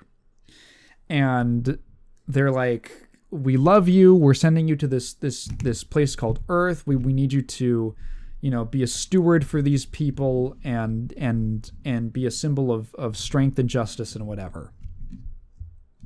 And that's what he takes to heart, and that's what he's been living his we don't know like when he discovered this message or anything, but for his at least his time as Superman, he's probably been using this as his guiding light. Lex Luthor breaks into the Fortress of Solitude, hacks the computer, and decrypts the full message because it was damaged. It was damaged when he crash landed on Earth, and it cut off at the halfway point. So Lex Luthor finds the second half, and he's like, oh ho ho. I fucking love Lex Luthor in this movie. He's great. I'll talk about that in a second. And the full message is also, you need to take that place over, dude. You need to conquer and have many wives. They say take many wives and repopulate the Kryptonians. And it's like, whoa. Okay. So the whole world turns on Superman in a way which is, I call it the hashtag gun rushed. Kind of the same way that he does it in Guardians 1. Certain elements are kind of rushed. I'm ultimately okay with it because the movie doesn't fall apart. I was a little more annoyed with it in Guardians because it kind of hinged, a lot of the emotion kind of hinged on them caring about each other, and that felt very rushed to me. Their actual relationship building, I didn't really feel like I saw that happen. In this movie, it's different. It's more like everyone in the world watches the news every second of the day, and everyone also changes their opinions immediately based on what's in the news.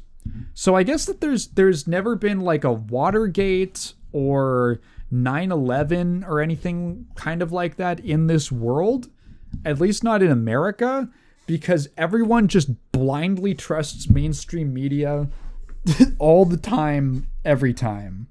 So people see, because it also goes in the opposite direction when everyone likes Superman again. Like they find out that Lex Luthor's a hack fraud and he like started the Barovian military conflict, and they're like, literally within 10 seconds, someone's on the news going, I guess Superman's a good guy after all. And I was like, again, a little hashtag gun rush. But it's fine. It's whatever. It's a little goofy.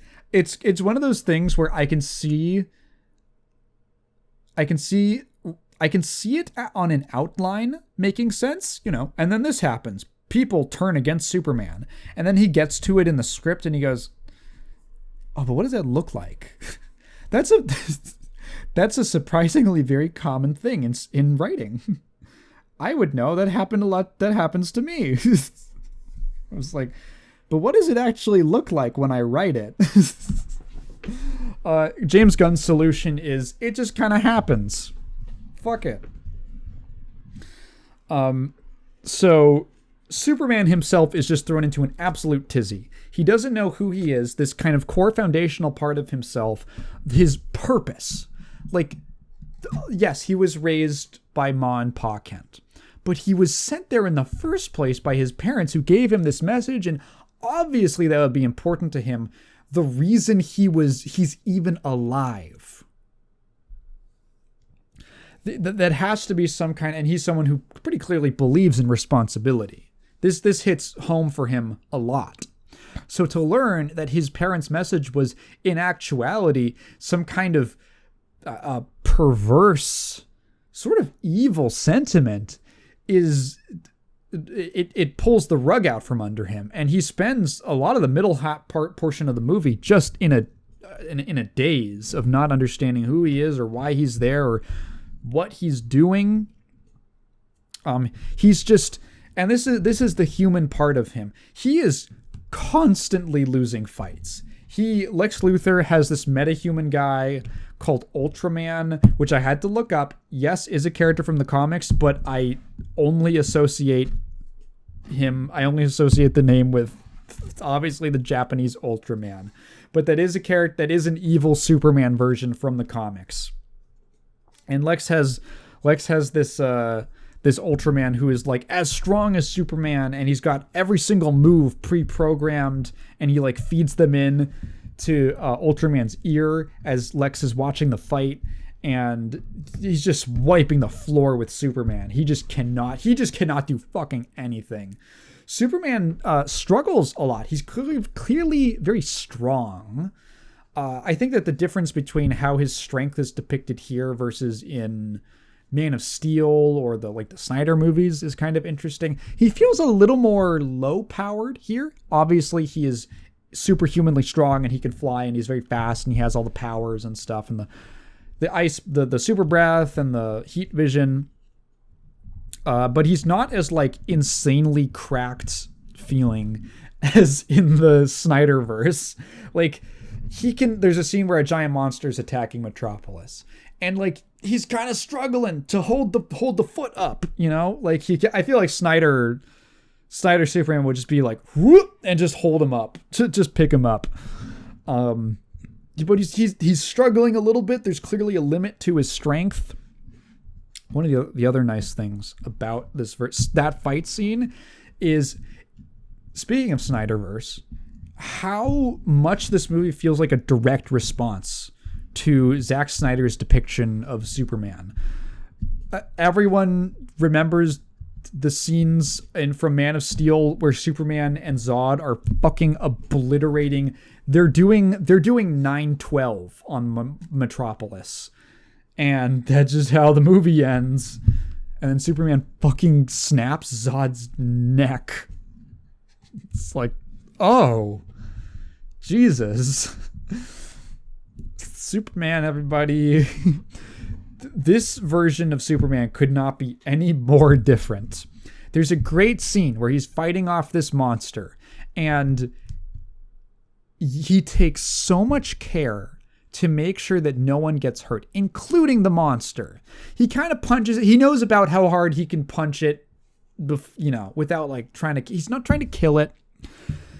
He intentionally is working with the Justice Gang, which is Guy Gardner, Hawkgirl, and Mr. Terrific in this movie. And he is specifically I'm trying not to kill it. I want to see if we can maybe sedate it and put it in some kind of a shelter or something like that. That's his immediate reaction is I don't want to hurt it too badly. I just want it to not hurt people. It's just an animal. It's not evil, right? There's a moment where it opens its mouth and it breathes fire, and Superman kind of shields. There's a building behind him. He kind of tries to shield it as much as he can. He looks behind him, and there's this, all the windows are just smoldering, and he looks inside and he checks, hey, is everyone okay? And they're like, yeah. And he's like, okay, good. And then his immediate next move is to get the monster's attention and fly up into the air above it so that when it breathes fire again, it breathes into the sky and doesn't risk hurting people. There's a moment where he literally stops to save a squirrel. A squirrel. And some people might consider that a comedy beat, but I think that's completely honest. I don't think that that's meant to make Superman look silly. I think it's meant to drive home how much he cares about life. He just doesn't want anyone to get hurt. He knows that he has the power. Superman believes that no matter what, he can make sure that everyone gets out okay. And he is going to do his damnedest to make sure that happens. And it's this really, I don't know, he has such a strong heart. He has such a strong heart. This version of him is so likable in that way. Later on, eventually, so one of those, the answer to how does Superman exist, right? And who is he? What is his identity in this world? Is that he is defined by the choices that he makes, not what anyone else tells him. Because you have all of these, there's this aspect through the movie of Superman through other people's eyes. How do different governments see him? There's these boardroom meetings of how does Lex Luthor see him? Oh my god, Lex Luthor. How does Lex Luthor see him? How do how does all the mainstream media see him? How does the news report on him? What does the public think of him? What does Lois Lane think of him? What does he think of himself? And he's totally lost. Eventually he goes back home and talks to his parents, and he and his dad have a nice heart-to-heart. And his dad says that ultimately, like, it doesn't matter what anyone else says or what your parent, none of that matters. Who his birth parents say he should be, right? What matters is what you choose to do. If you choose to be a good person and to help people, that's the only thing that defines you. It doesn't matter what you think. What do you think of yourself? If you make the decision to be a good person, you will be a good person, Clark. And that kind of gives him the strength to go back and finish things. And this culminates in the big climactic fight scene. So a lot of people were upset about... Not a lot of people were upset. People thought that it was a missed opportunity to use... There's a reveal that the Ultraman character is an actual literal clone of Superman. He is a clone that Lex made from Superman's DNA, and has like trained in this way. So I actually, thinking on it, I actually like the inclusion of the clone, because thematically, what does a clone mean? Well, the clone it's a parallel to him. And I realized that the Ultraman character is Superman. It's like it's Superman's own fears about himself, or his own insecurities about himself. Ultraman is a character who was created to be a tool for conquest, a tool to be used by someone else for their own nefarious gain, right? And he is also completely reliant. He's basically a brainless drone. He is completely reliant on direct instruction from other people, from Lex Luthor. So how does Superman how does Superman beat the clone? Ultraman has these camera drones flying around him. Superman gets Crypto, which this is another thing, is that one of the other running motifs throughout the film is that doing the right thing and helping people is always the right thing to do, that it pays off. Superman spends a lot of the conflict in the movie is just Superman is trying to get his dog back. He's just trying to get Crypto back after he gets kidnapped. And Superman goes through a lot of hardship to protect the people that he loves, including his dog. But ultimately, Crypto comes back, he destroys the cameras, and then when Ultraman has no one, they can't see the footage, they can't see the live feed of the fight, Lex can't give him directions, Ultraman suddenly doesn't have anyone to tell him what to do or who to be, and then he basically falls apart. And Superman, who's able to actually act on his own and act from a foundation, he has an actual self-centered core, is able to stand up to him and fight him, despite the fact that physically Ultraman is stronger. He is stronger than Superman, but he doesn't have that core identity.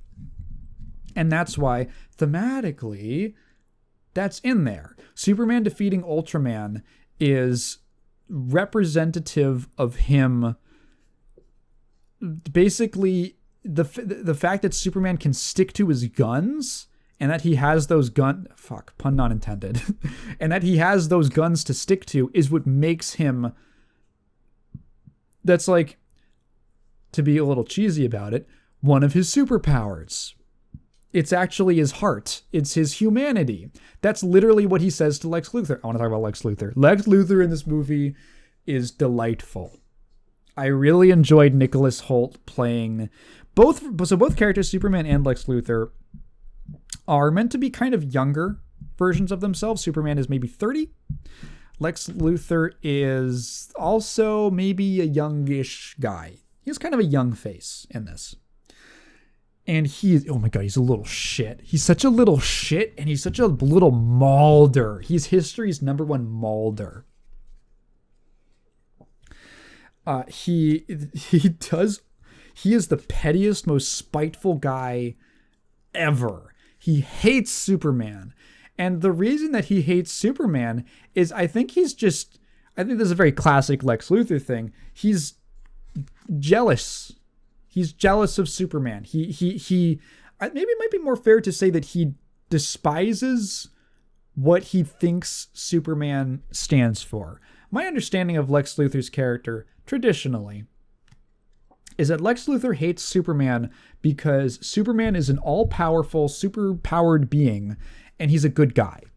And Lex is an extremely powerful person in terms of wealth and intellect and political connections, and he chooses to be evil. But he kind of wants to believe on the inside that power just corrupts, and he's just acting like anyone with power would, and this is just sort of his birthright. Ironically, he thinks that despite being a human, he thinks he's superior to other human beings, versus Superman, who is like not a human and literally, in a literal sense, not human, and literally stronger and better than other people. But Superman considers himself to be just like anyone else. That's their dichotomy. And that drives Lex fucking up the wall. Just insane. Just insane. The idea that someone could have all that power and be a good person.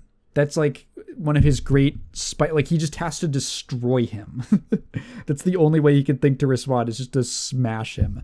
He starts an entire military conflict specifically to have an excuse to kill Superman and sell his tech to the government. Crazy. He has a pocket dimension. They just throw in that Lex Luthor has a pocket dimension which I thought was fun, where he has essentially an extra legal gulag where he keeps political prisoners and ex-girlfriends because he's just evil. And he there's like a 5-second shot where he reveals that he has an entire army of monkeys trained to talk shit about Superman on social media, which is incredible. Sometimes that's how I feel. This is 1% of what being a YouTuber is like. I'm kidding. People are generally pretty nice. I love you guys. Don't take that too seriously. Don't be parasocial about it. Oh my God. It's so great. Superman swears one time in the movie. Like, it's great. He never curses. I think it actually works. I think that there's a little... I would have personally cut back on the language in this movie a little bit if I was writing it, especially because, parents are taking their kids to see it. There's a few too many shits. I don't know. There was a kid in our theater, at least one kid, and I was like, I don't know if I was a parent, I'd be like super down with all the language. Just cut back on it a little bit. But I do get that it further drives home the difference in that Clark just refuses to swear. He is an oh my gosh, gee willikers, darn it guy. Like, what the heck kind of guy. He's sharing epic, what the pupper. That's him, Holy doggo, am I right? He just is that guy. The only time he swears in the whole movie is when Lois is talking to him about, they do this kind of clever interview where she knows that they've been dating. She knows he's Superman. But she does this interview with him as Superman. And she's talking about the mean hashtags about him online. And he's like, super shit. That's the only time he swears because it gets him so upset. And you know what? I think it's because it's a curse word. I think it's because it's a curse, and he doesn't like, I believe it's because he doesn't like the idea that kids who look up to him could see hashtag super shit and start swearing or saying that. Like, it's a bad influence. It's wonderful. The more I talk about him in this movie, the more I love Clark. Oh, he's just delightful. Lex is a fantastic foil to him. The whole scene, the whole segment where he steals crypto and Superman comes in pissed. It's like the angriest you've ever seen him when a nice guy gets pissed off. When the Rantsona crosses their arms, like Superman breaks into Lex's office and flings his table over, and like he's mad and he's kind of throwing a tantrum. And again, he's justified. But Lex is just completely calm and he's like, "Oh, what dog? I don't know about any dog." And he's like, "You shocked? Where is my dog?" And Lex is like, he pulls his coffee mug up to his mouth and he goes, "Oh, ugly little fucking shitty ass dog." And Superman's like, What did you say? Say it again. Say it again. Superman goes through so much pain to save his dog. Oh my god, the stuff with the whole deal with Mineral Man. I liked that. James Gunn is really good at bringing in weirdos. James Gunn is kind of like the film version of the tried and true I'll call it the tradition of writers taking obscure comic characters, and because no one in editorial cares what you do with them, you can just do whatever the fuck you want. Like, do you guys care if I write a weird, super surreal fourth wall breaking story with Animal Man? Go ahead, Grant Morrison. That is Grant Morrison, right? I'm not like...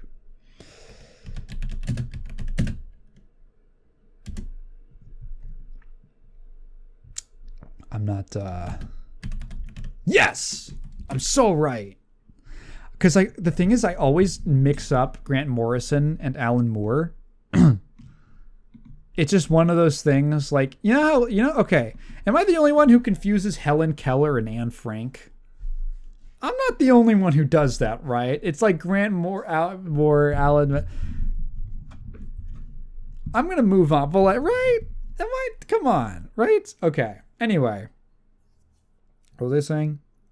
Yeah, James Gunn is kind of the film version of that, where he likes taking obscure weirdo characters like Mineral Man. Is that the same guy as Animal Mineral Vegetable Man? I'm not sure, because I know that's a guy.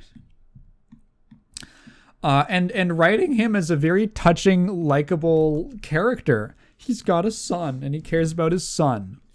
And the scene where he makes the artificial sun with the chemicals to heal Superman because he gets so upset. Oh my god, that whole Russian roulette scene is crazy when Lex Luthor, he puts a bullet in and he's interrogating this guy that Superman like gave Superman a hot dog one time. He just kidnapped him, and Clark is like, "Oh, he's just, oh my god, please don't do this."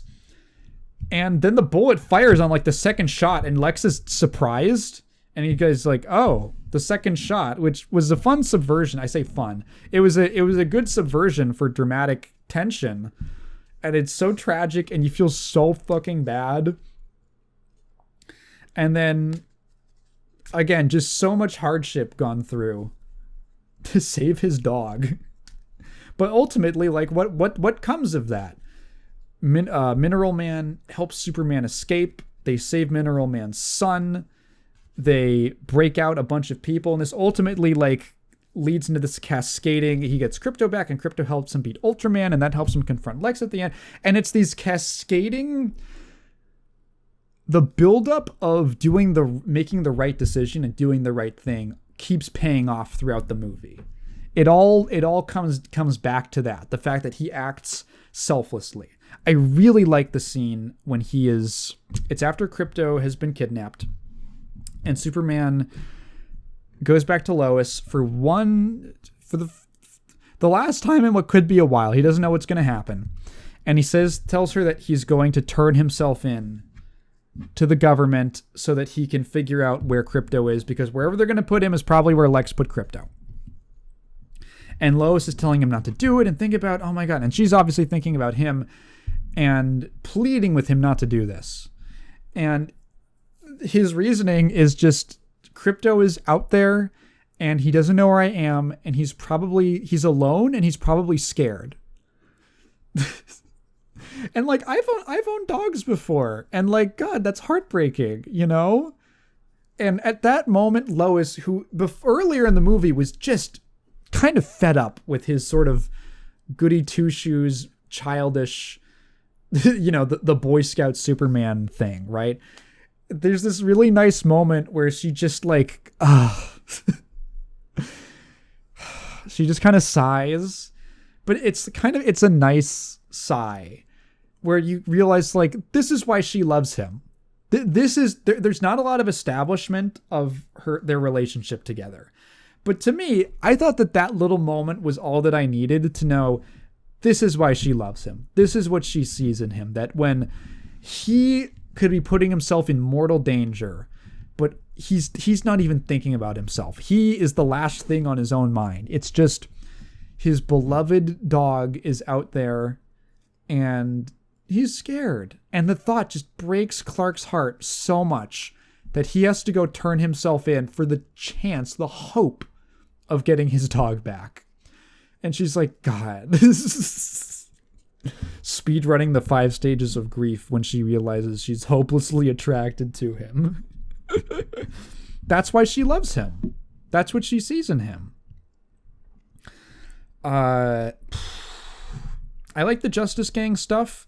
They felt like much more characters that James Gunn is much more comfortable writing. He likes writing kind of flawed characters who are a little bit edgy and a little rough around the edges. It was interesting that he took a Superman movie, but I think he really rose to the occasion, and he was good at I think he was really good at writing outside of his comfort zone. I really like how Clark is written in this movie. But the Justice Gang was very fun. I liked them. Their dynamic of being they're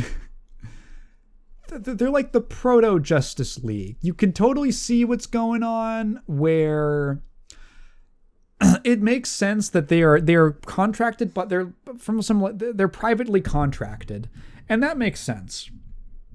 It makes sense that there would be, if metahumans have been around for 300 years, there would be some kind of organization or trying to use them for military purposes. I can definitely believe that they're rare enough that it's hard for the military to really make consistent use of them or even find them. But their place in the world, this feels like still like a young world. I was kind of thinking about it. The part of the earnestness that I really enjoyed in this movie is that they didn't do, with one exception, which is related to the Justice Gang, they didn't do the thing where like, well, your name's this, that's a little silly. The one exception being, I guess, Justice Gang, but that makes sense because I can see why someone would not like that name. And also Mr. Terrific in the Justice Gang, which, to be fair, is a really silly name. He's great in this movie. I haven't even mentioned him. There's so much stuff in this movie. He's a really enjoyable. He's kind of a scene stealer. I had no idea who he was, and I came out of this thinking he's pretty cool. And I believe that people would make fun of Mr. Terrific because, like, okay, think about this. Metahumans have been around in the world for 300 years. They are a little bit older than the United States. So culturally, people are used to the idea that there's going to be a super person every now and again who might show up. And as the internet and social media and mass media becomes more prevalent, you'll hear about them more often. You know, people just get more exposure to them as it's a natural consequence of in the information age. But it's kind of like sports teams where you hear a sports team with a cool name, like, I don't know, the Miami Heat, the Chicago Bulls, and you go, that's a cool name. And then you hear, let's see, dumb sports team names. I'm not a sports guy. Let's see.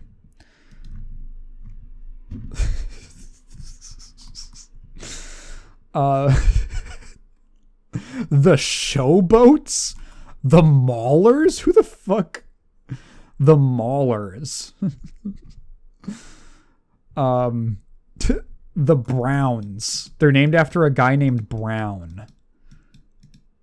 Wait, they were founded by a guy named Brown. Their helmets are orange. Their logo is an elf? Hang on, the Browns logo. Why is he I have never seen this. Is this real? Brownie the Cleveland Browns. Brownie the elf? Yeah, like this is something you'd see, and that's like Mr. Terrific, and you'd go, that was the one you went with? Oh, you're gonna put a T over your face. You're really leaning into this. Okay. Sure. All right. And it works because he's a really cool character. He's got a great hashtag James Gunn needle drop fight scene moment. That does a lot. I love, dude, that's such a fun fight scene with it reminded me a lot of the scene from the Suicide Squad, which is the fight scene that takes place entirely in a rotating shot around Peacemaker's helmet, and you're just seeing the fight in the reflection. That's a really fun visual. In this, it's Lois Lane is inside of a force field as Mr. Terrific and all of his like drone orbs are flying around. Well, they're flying around. He's on the ground kind of hand to handing it, CQCing against a bunch of guards and mech suit guys as there's a song playing, like an upbeat, whistly, catchy song to contrast this crazy fight scene. And the whole thing is this spinning round and around from inside, like from her perspective as she's looking around. Oh my God. Very fun scene. What else? I guess just like a minor note of I appreciate how much character is stuffed into this movie. There's a shot. Oh, I really like the Jimmy Olsen stuff. I think it's really funny. I really enjoy it. He could have just been Superman's coworker who's a little bit of a nerd.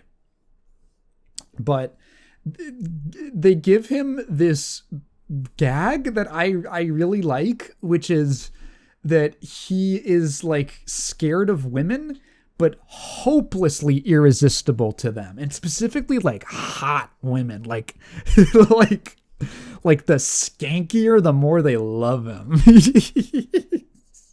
Like when he leaves the Daily Planet and there's all these like women of the night on the street corner and they're like, hey, and they're really into him and he's like, hi, and he just keeps walking. Like that's really fun. Fun dynamic. I'm sure Jimmy from Geek Love feels like he's finally been done justice. He feels represented. He wishes that was him. There's a shot when they're evacuating the city near the end, and there's this, all these people are piling into a bus, and there's an old lady shuffling into the bus, and there's just a quick, pan down shot. You just see her shuffling in, and she's holding a little plastic like turtle enclosure, or tortoises, I guess. I don't know, her little turtles, and it's literally a 1 second panning shot. That just goes by, and it's just meant to be like people are evacuating Metropolis, but James Gunn adds this. Oh, this lady has a pet tortoise, and it's just this little detail that this is not just a nameless, faceless person. This is a person that has a little pet that they like. Tiny, tiny little things to add a lot of humanity to the movie, and ultimately, Superman. I really like that Superman never tries to fight Lex Luthor. He tries to reason with him by speechifying at him. And granted, it was a little... I do cringe at ham-fisted... it felt a little bit like exposition-y of, here is the moral of the movie, Lex. It goes a little hard in that direction. At the same token, I also believe that this version of Superman would do that. He would deliver that speech to Lex Luthor. Luthor also has a good one about how Galileo and what is it? Galileo and someone else are Da Vinci are like fucking suck his balls compared to him. And you know that he's like, they were great, but I'm the real deal. And you know that he's just been preparing these speeches in his head for so long. I enjoy the fact that he gives commands to Ultraman via fighting game move notation. I like that the first one move that he ever programmed for Ultraman, 1A, is just punching Superman in the face. And I like that when Superman gives that speech to him at the end, and he basically is pleading with him, like, Lex, I am just as human as anyone else, and you are too. He's appealing to Lex Luthor's own humanity, which Lex believes he's kind of above. And Lex just doesn't give a fuck. Lex just does not care. But what matters is that Superman tried.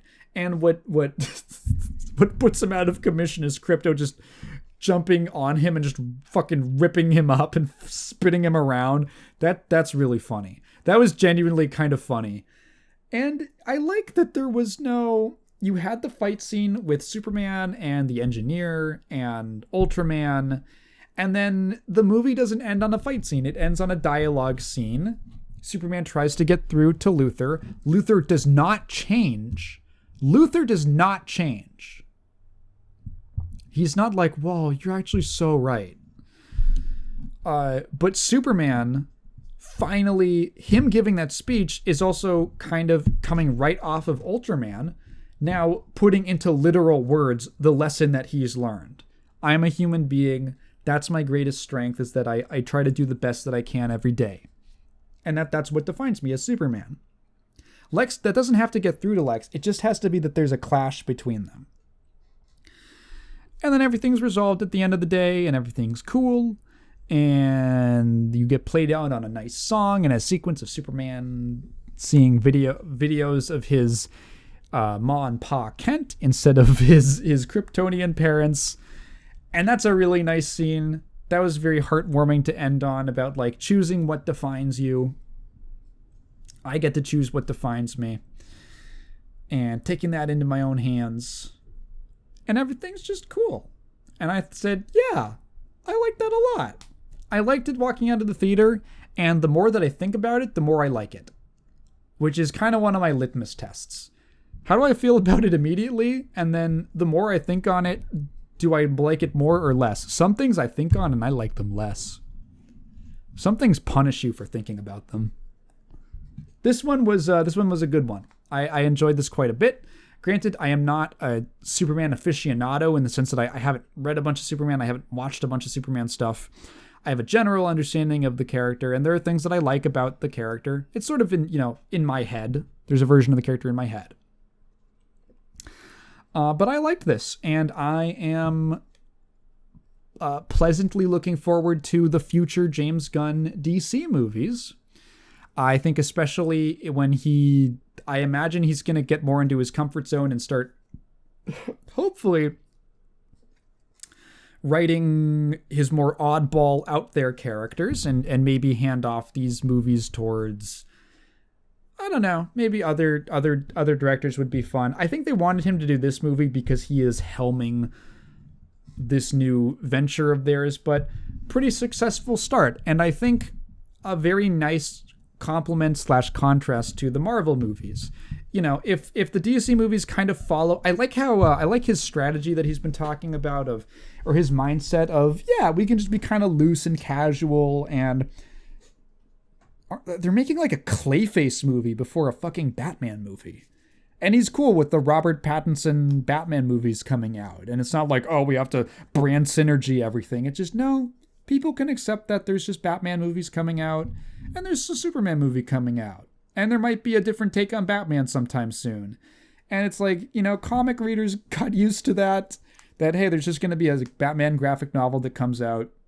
It's going to kind of be its own thing. Just read it as a Batman story.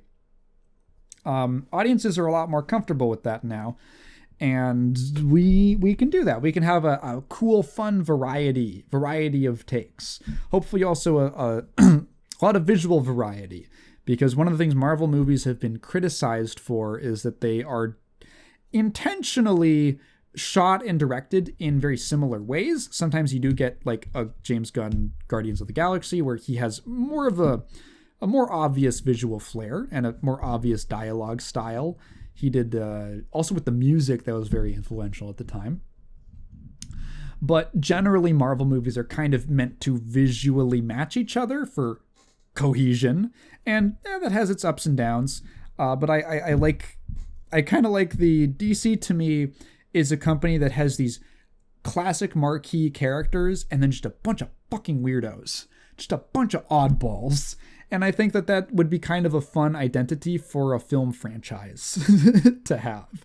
You're going to get a good Superman movie and a good Batman movie. And are they doing another Wonder Woman? Someone's got to make a good Wonder Woman movie one of these days. Someone's got to make a good Wonder Woman movie with They're not getting Gal Gadot back after this one, after that fucking Israel-Palestine shit. Not my favorite Zionist. But yeah, Superman. This was a good one. Fuck. You know what I'm going to do? I'm going to go get a drink, and then I'm going to wrap up to talk about a game that I played. Because, God, my throat is dry, but I want to get this out of my system. All right. Throat wetty. I don't like that. I don't like that I said that. I finished of Orcs and Men. I believe I talked about this game last week, or last episode, at least. I finished it. Man, how have I never heard of this game? I am genuinely blown away. And then I look it up and it released like a week after Dishonored, and I was like, oh, okay, that's how I never heard of it. Of Orcs and Men, to reiterate, is a 2012, 2012, something like that, action RPG by a French studio called Cyanide Entertainment, Cyanide Studio, something like that. They're called Cyanide. With a very ambitious story and some pretty cool gameplay. I want to talk about the gameplay first, I guess, just to get it out of the way, because I think the story has more to talk about, but I did enjoy the gameplay quite a bit. So this was a combat system. This employs a combat system that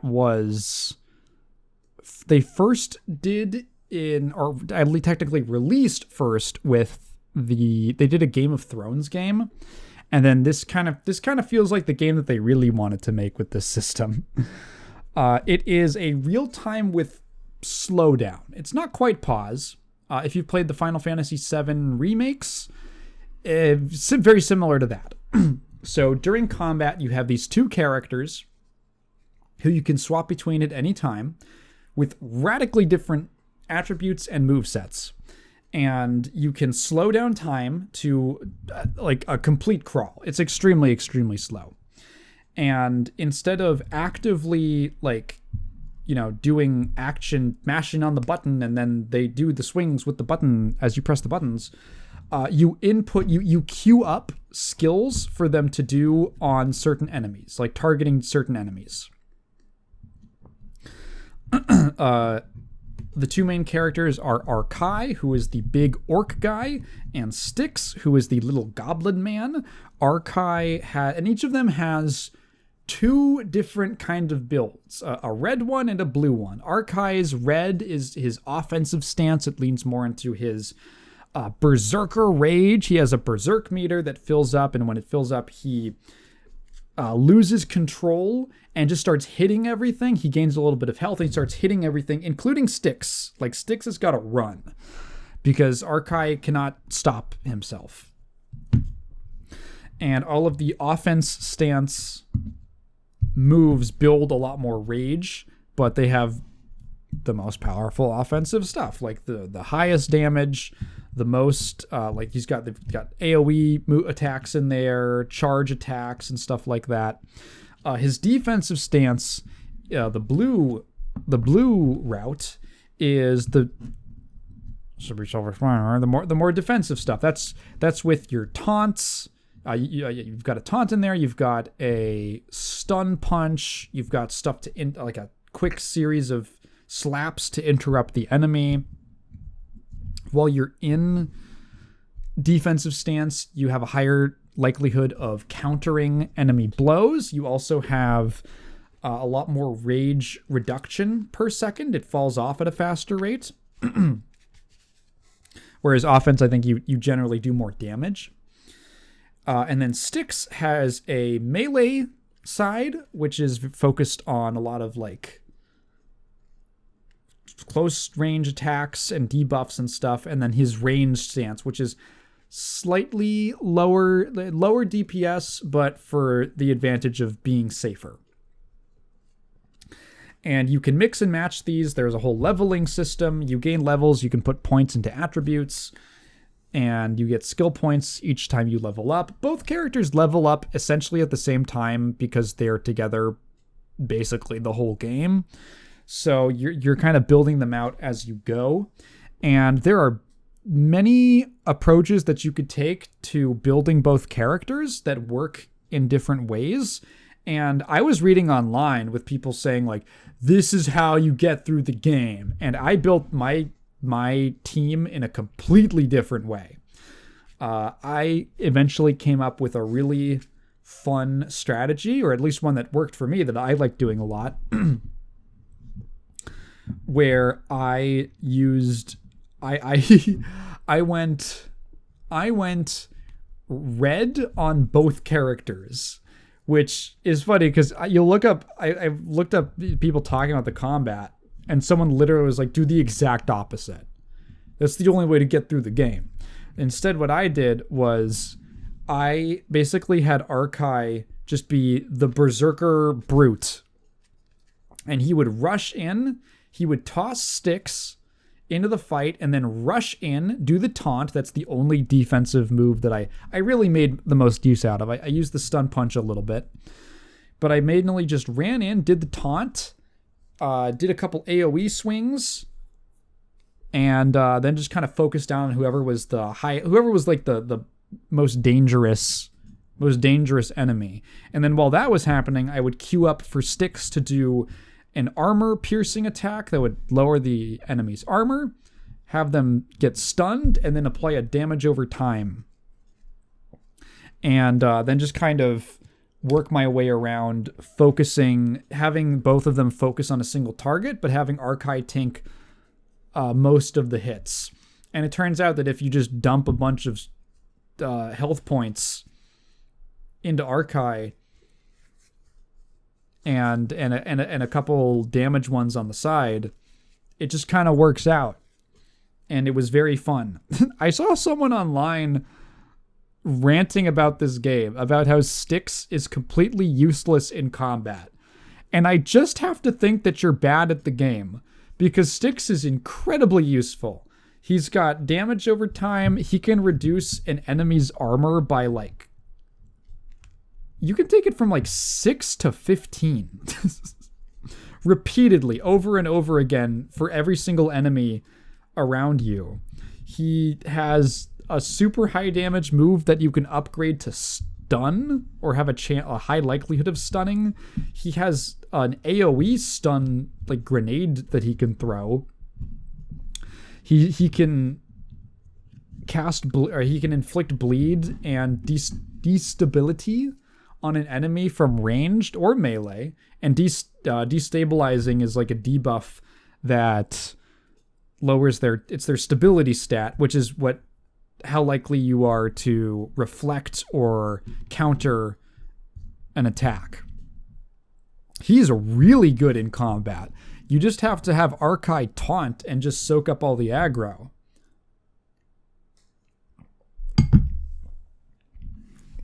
Later on in the game, you hit the point where both characters are basically fully kitted out, and any more skill points that you're investing are in moves that you really don't plan on using. And at that point, you get the option. There is a story event that involves you choosing between one of two paths for each character. And each one gives 3 new abilities in the like special middle area of the skill wheel. For Arkai, I actually chose the blue one, which is he can either like lean into the berserker or he can master his rage, because it turns out that the mastering your rage just gives you abilities that lets you consume your rage to get like healing and damage buffs. And I was like, I'm already building a ton of rage, so in longer fights you're telling me that I can just do all the stuff I was already doing and then heal up a bunch and gain a bunch of damage buffs for like a whole minute straight, and then just go back to swinging? Great, awesome. Cool. The gameplay, it lacks. Some people probably find it to be a little bit janky. I didn't find it janky. I think it just takes a little bit of getting used to, because it's so different, and it's not. It seems like it should feel like an action game, but it doesn't really play like one. So you don't get. The animations are very like, heavy and hard and stuff like that. But it's not like you press the button and then Arkai does a big swing. It's you queue up a move and then you watch Arkai do it a few seconds later after he finishes the current thing that he's doing. And I think that just inherently doesn't feel as good from a feedback perspective. But that's because this is playing like an RPG. It's playing like the same way a turn-based RPG does. I think if you can get over that, the combat is actually very fun and strategic. You just have to actually read what the character's skills do and use them in synergistic ways. I really enjoyed the later parts of this game just because the more difficult the game got and the more enemies it threw at me, the more fun I had, because I just really liked playing with the combat. It almost makes me want to replay it again on a higher difficulty. I played on normal. There's another, I think it's called extreme, hard, and I think that is there one above that? Something like that. There are harder difficulties I could play on. And it almost makes me want to. I think if I did replay it, I'd probably try out a more extreme difficulty just to really test me. Because it took a bit of getting used to. It's definitely at the start, you have to figure out, how do I fight 4 guys? How do I take 4 guys on? And then you learn how to do that, and it feels good. It was very satisfying to figure that out. What's my strategy? And then the game starts stepping it up, and that's when I really got into it. So on a gameplay front, of Orcs and Men, I thought was very fun. And there aren't too many games like this with the real-time with pause. If that sounds fun to you, this is a good one. And also, wow, this is a really impressive story. So Of Orcs and Men is one of the first games I've played in a while that I would say has absolutely no filler. This is a game where I did every side quest, I listened to every conversation, sometimes multiple times. Sometimes I would reload to pick different dialogue options just to see what happened. Sometimes I was actually okay with having to redo a fight a few times just because I got to pick different dialogue options beforehand. Because I wanted to see what would happen and how the conversations the characters would have. The premise of Orcs and Men is that it takes place in a fantasy setting where I don't remember what I said last time, so I'm just kind of going to re-explain it. the kingdoms of this, there's the human kingdom, which I don't even know if it's given a name, but the human empire have begun a genocidal conquest of the Southlands, which are mostly inhabited by orcs. And the orcs are losing the battle. They're losing the battle. So Arkai, the main character, is a member of a group, a band of orc warriors called the Bloodjaws, and he is entrusted with the ultimate mission, which is to go assassinate the Emperor. He has to go, and his guide on this mission is a goblin, a little shitty goblin man who I love, named Styx. Styx is... So their first meeting is really interesting. So I should mention specifically, this is a game that is concerned heavily with race and race relations and how people see themselves and their race.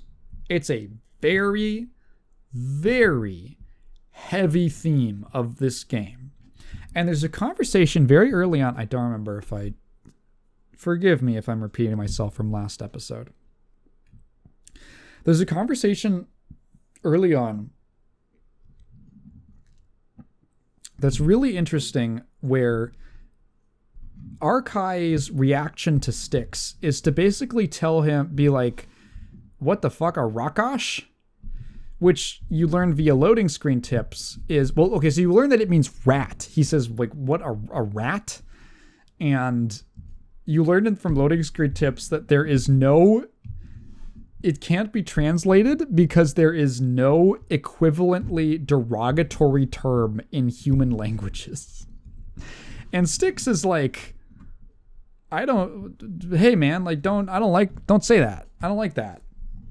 Now you think at the time that is because Styx is offended by this on some kind of like racial level, like that's an offensive thing to call a goblin. And then you learn that I think I did talk about this. But yeah, Styx has basically no concept of racial solidarity. Meanwhile, Arkai has a very strong sense of racial solidarity. Styx is the only intelligent goblin. And goblins are relatively new. They only showed up like 100 years ago. So Styx is... He basically essentially this scene is recontextualized later on when you learn more about what goblins are. And you realize that essentially Arkai has been told he's going to meet up with his guide. And the guide shows up and it's a talking squirrel. And Arkai says, a talking like tree rat? And Styx is saying, hey, don't lump me in with those other rats. I'm not like them. I'm better and stronger, and I all he can explain of where he comes from is that he fought his way up. He earned it. He was just tougher and more clever. Arkai cares a lot about helping other orcs. And every single time that another orc is in trouble, he goes out of his way to help them, and repeatedly is hurt for it because it never ends up well. Did I talk about I think I talked about the Houndmaster last time, and the honestly kind of uncomfortable levels of racism, fantasy racism that this game gets into. What's clever about this game is that it's taking fantasy races and using them as shorthand to talk about racial dynamics. And they could be viewed as allegories for real world races, but they could just as easily, it's very transferable and I think very timeless in a sense, because it's just saying, okay, the audience knows what orcs are and they know what goblins are and the, fantasy medieval humans, whatever. And they know that they have a general idea of what these races are like. So they don't have to do all the groundwork of something like if they were making up their own races. They don't have to do all the groundwork of establishing the relationships and the cultures and all that. And there's a decent amount of, culture stuff in this game. But you get the gist. And they can then use that as a jumping off point to just start straight up immediately, jump straight to talking about race. this is probably the best use of fantasy races to talk about racism that I have seen personally. There could be other good ones, but this one I found gripping. And when I say that there's no filler in this game, I mean that every single thing feels like it's worth my time. Every single side mission, even if you just learn a little bit. There's like one mission when you're in the mines and you learn that you got to go to the swamp to get this spring water. And it's not, you don't learn a whole lot from it. You learn a little bit about why this is important to the orcs and all that. But it's very brief. And you know what? The mission has the decency to be brief. It's like 5 minutes. It's a couple fights against fodder goblin enemies. And then it's done. And great. Appropriate length for what I learned from that. And you just talk to random NPCs. And there's a guy literally named Braggart in the mines. And he's bragging about what an amazing warrior he is. But Archive starts to pick holes in his story based on a character you previously met in the previous hub area. And suddenly Braggart's story starts to fall apart, and he's like stolen valoring all over the place. And it's really you catch him out in his lie, and you realize this guy's really not great. This guy is not great for. He can be a foot soldier in our uprising, but he's a bit of a poser. And it was just this conversation with this random NPC on the side, and I was like, oh wow, that was totally worth my time. I never felt like my time was wasted by anything in this game. It was really, really nice. Except for the fact that the last boss is 3. It's like 3 back-to-back fights, and the first 2 fights, the first fight's very easy. The second one is a little bit tricky, but I figured out a good strategy for it. The third fight, I had to reset a couple times, and you cannot save in between the fights, and you have to start before the doors. The save point is in front of the room where the fight triggers, and you cannot skip the cutscenes in between. It's really, there's like a 3-minute cutscene before the final boss. It's really dumb. That's like the one thing that feels like maybe they ran out of time and couldn't test that part, or didn't properly program it so that you could skip those cutscenes. Other than that, yeah, like nothing. Everything felt like it was worth my time, and I learned interesting things about the characters from the side stories, or I got good, well-rounded views of the world. Here's a character who betrayed, an orc who just kind of gave in to being a slave and didn't fight back, and he's just working with the humans now, and and the slavers. And which Archive finds incredibly dishonorable. And what's his perspective? And he's just tired, and he's just tired of being in pain. He's just tired of dying. and there's all these different perspectives on the orcs situation. Ultimately, so that's like the first. So this game is a little weird. A lot of what I've just described is the first 2 chapters. This is a chapter-based game. The first 2 chapters make up about the first 2/3 of the game. Or the first, 60%. Just about. And they have their own hub areas and beginning, intro and outro missions to, bridge them.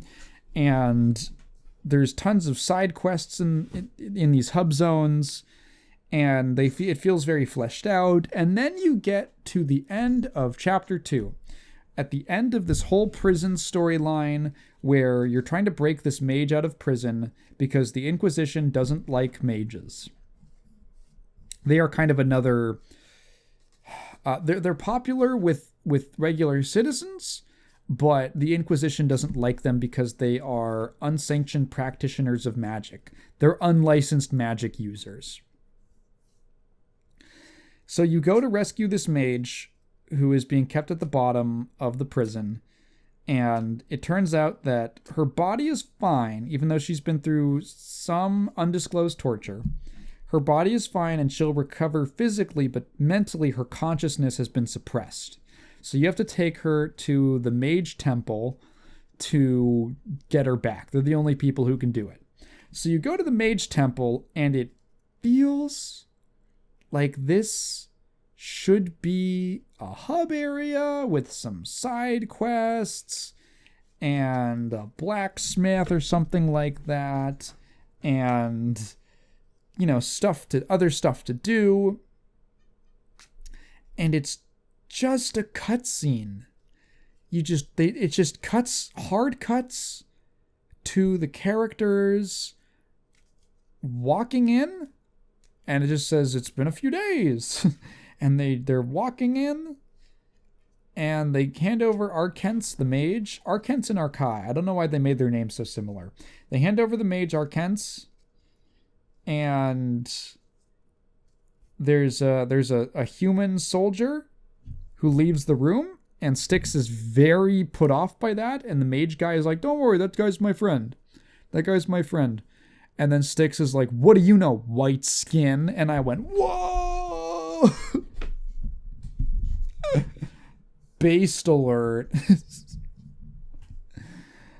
And it's just, the conversation is fine. It's just, I'm like, oh, is this whole area just a cutscene? And then they intersperse it they break it up with going to the blacksmith screen. There's like a mage blacksmith. And then you leave the blacksmith screen when you're done. And that triggers the next conversation to start playing, because I guess they needed a breaking point. And yeah, that is really it. Chapter 3 is so odd. Number one, because it feels like the game kind of hits a wall in a certain way in terms of its budget.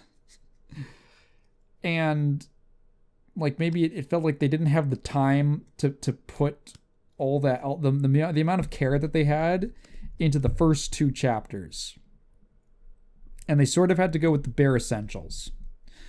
So, and then the writing also just gets a little weird. Like, they ask, okay, how do we get Arkents' consciousness back? And the head mage says, the first word out of his mouth is rape.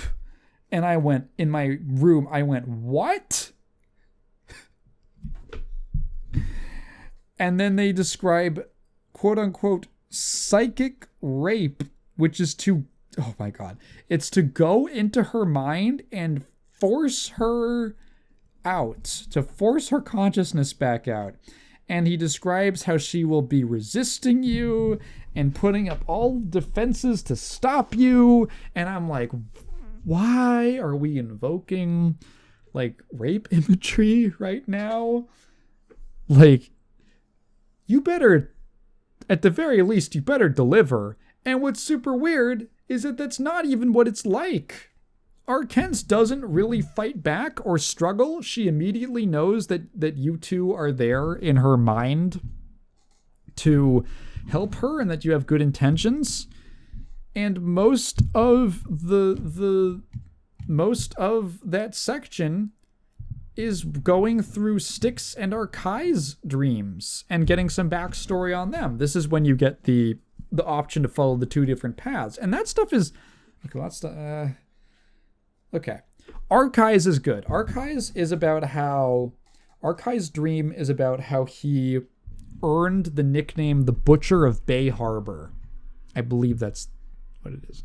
Which is essentially an incident that happened in his past when the Bloodjaws responded to some kind of... They were going to help out some orcs at at Bay Harbor or Black Harbor? I don't remember what it was called. I feel like Bay Harbor is something else. Is it like a tea company? I don't remember. And he lost his temper and flew into a berserker rage and just started slaughtering everyone, including orcs, including innocents, and people were horrified, which is what earned him the name the Butcher. And that incident caused his father and his clan to forbid him from seeing his wife and kids. He was not able to see his family again because they were scared that he was gonna kill them, which is crazy. Like, pretty heavy stuff. So Arkai has to confront the berserker version of himself and decide whether to kill that version or let it kill him and accept his anger and not fight back against it, which is like the path to mastery. Versus killing it, which ironically makes him more of the berserker. He actually just becomes the new berserker. He inherits the rage. That one's good. Styx is a little weird. Styx sees a ghost of himself who tells him that Styx is not just... He isn't just the only intelligent goblin. He's not just the only one who was, as far as he told us earlier in the game, the strongest, smartest one who was able to survive. Styx is, according to this figure in his dream, the father of all goblins, which is a really strange detail.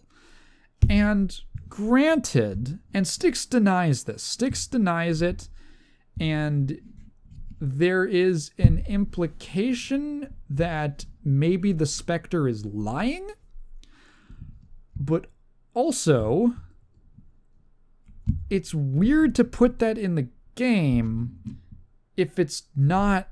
Like, why just bring that up? Why just lie and have that amount to nothing? Essentially, the proposed backstory is that Styx was an orc. He was originally an orc warlock who messed with something that had a degenerative mutation on him and at some point somehow sired the entire rest of the goblin race. I don't know how that happened. But they were not nearly as all in the head as all put together in the head as he was, and they're basically just feral animals. And earlier in the game, it was implied that there are some kind of secret. There's some secret to the goblins that has something to do with Styx. You don't find out what that is, and Styx. You can pick the path that rejects this dream. I didn't pick the one. I picked the one that rejects it because that's the one that went into the melee assassin path that I wanted to play.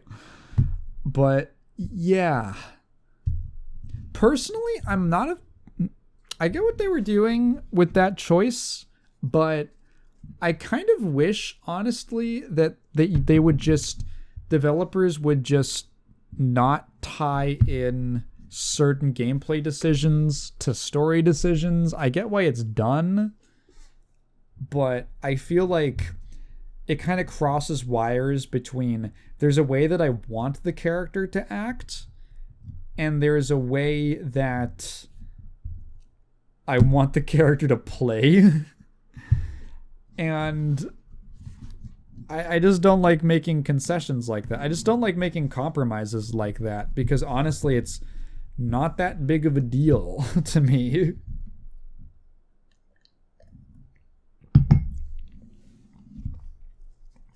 Like, I like the idea of Arkai mastering his rage, but I still play him mainly emphasizing his berserker stuff and just abusing it to like power through fights. So it's like, I don't want to play defensive Arkai. That doesn't seem as fun to me.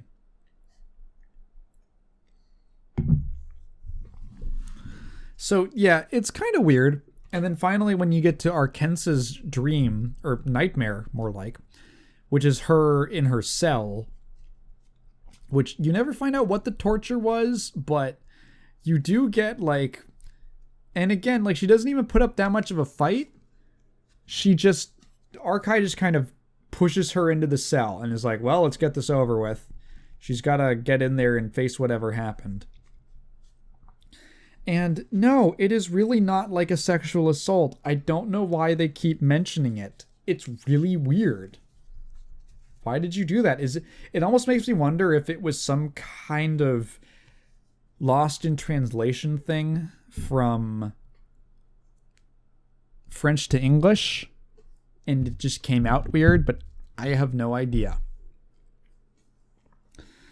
And then afterwards, from there, it's basically a straight shot to the end of the game to go kill the Emperor. And that stuff, I think, is good. The big twist reveal is that you were, of course, being manipulated the entire time by the guy who sent you out on this mission, Berryman, who was a human who appeared sympathetic to the Orcs' cause. He was, in actuality, just trying to get the Emperor killed so that he could assume power and justify finishing off the genocide of the Orcs because, oh my god, they're so dangerous, look what they've done. It's essentially you've been set up and you are the unknowing hand pulling the trigger, finger on the trigger of a false flag operation. The climax kind of hinges on, this whole mission hinges on the fact that the Emperor is going to be meeting with diplomats from the from the elves and the dwarves. And you are trying to kill him before that happens, because if they team up, then there is certainly no way to stop you. There's certainly no way for the Orcs to stop them. They're going to be enslaved and killed. Either way, it's pretty neat. You have this two-pronged assault on the tower that the Emperor is staying in, which is on this island that's in this neutral zone with this really beautiful, really nice-looking autumn season going on. It's a really pretty environment for just having like one mission on it. And then you go up the tower, and Arkai breaks into the Emperor's room where he's sitting. And you actually get the choice to kill him or not kill him, which I thought was really interesting, and I reloaded. So I had to redo the fight right after. So I picked both. If you kill him, then Berryman comes in and is like, ha ha ha. Ha ha ha. And then one of the Inquisitors uses their own magic to restrain Arkai. If you spare him, Arkai kind of, he shrinks back and he goes, this is too easy. This is weird. This is way too easy. And then the mage, the Inquisitor restrains him. And the Emperor's like, ha ha ha, you've fallen into my trap, you dumb orc. I knew you'd come here. And then suddenly Arkai's arm starts lifting up. And it starts like tensing, and he's like, "Wait, what? What's going on?" And he's looking at the Emperor looks at the Inquisitor, and the Inquisitor isn't even looking at it. He's like, "Wait, what are you doing?" And then the Inquisitor has Arkai kill the Emperor anyway, so it's set up to happen no matter what. Styx. So this backfires, of course. The elf and the dwarf come in, and they're like, oh my god, these orcs are savages. We need to kill them all. Thank you for showing us this. I can't believe this has just happened.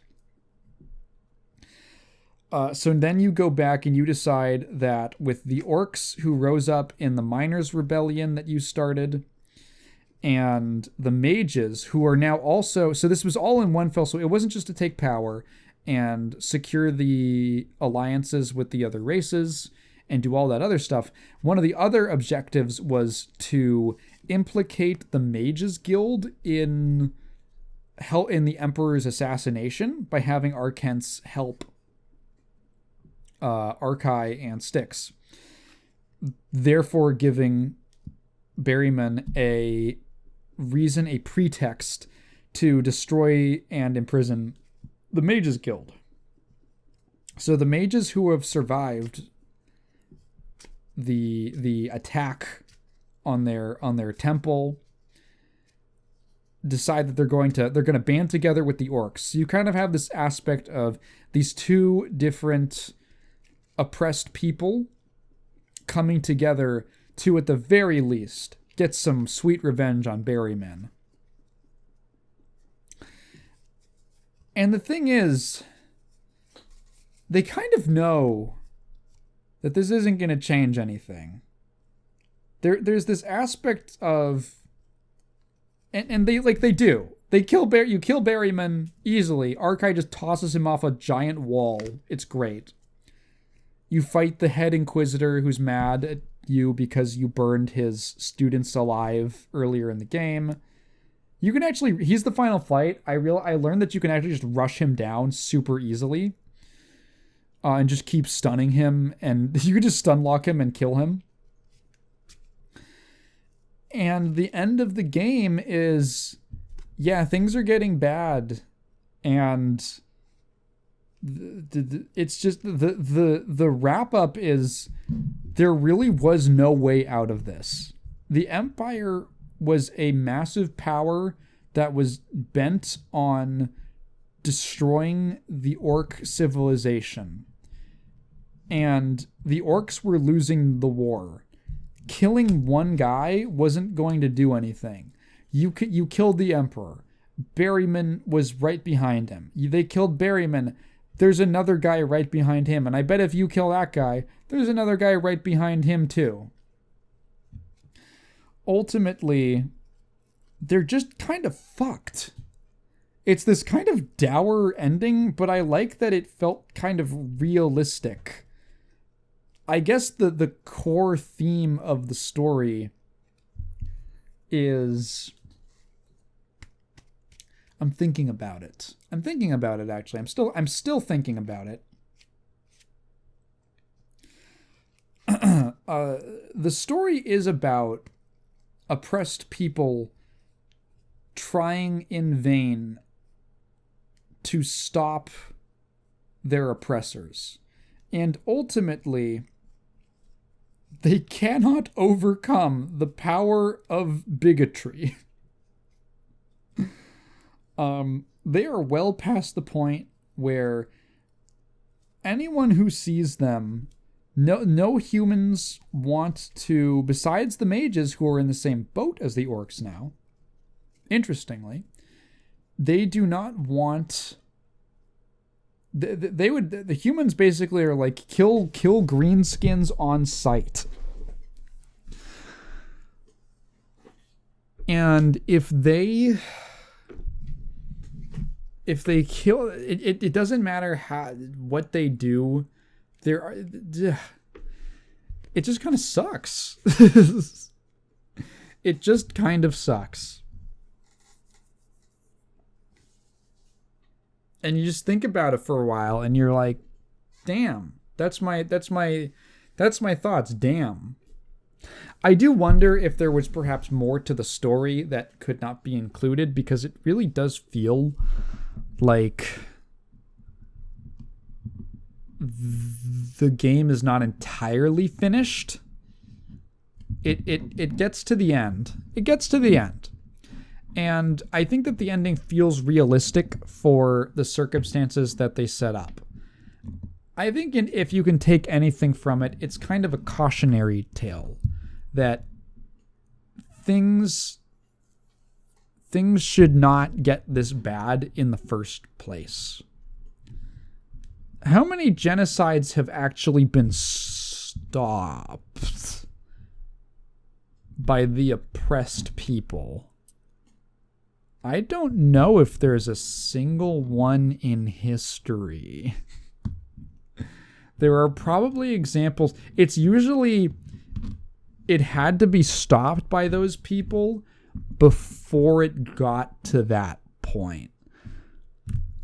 But once, the humans, they are killing orcs, hunting them down, and lynching them.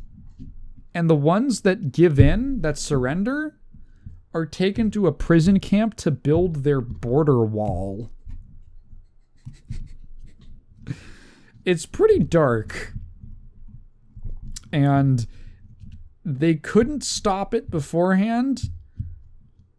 So they just kind of have to try. They just have to try their best to survive. I want a sequel to this game, goddammit. Why have they only done prequels? Such annoying. I like what they did with Arkai and his dad, Marlock.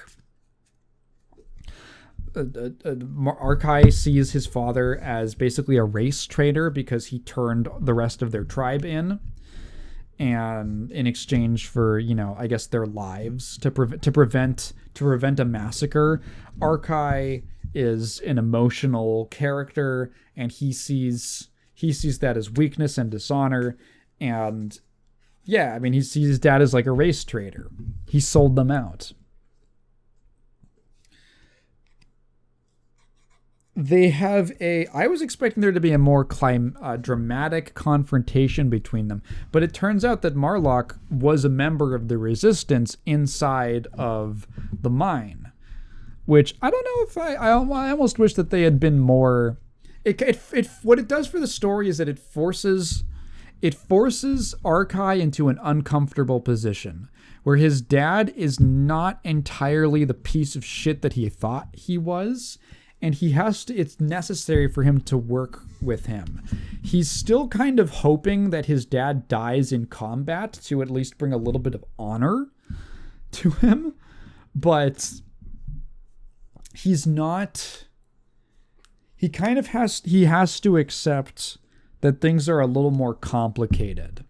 Which again is it's funny, we were just talking about Superman is a lot like that. Arkai has this sort of very straightforward mindset. As they are walking up to the tower on the island, he and Styx get into a conversation, and Styx is just thinking about, hey, so what if we get in there and the elf and dwarf diplomats are already inside? What do we do? And Arkai's like, we just kill the Emperor. And Styx thinks that they should kill all of them and leave no witnesses. Arkai just says, no, we just kill the Emperor. It doesn't, as if that wouldn't be horrifying in front of the two of them.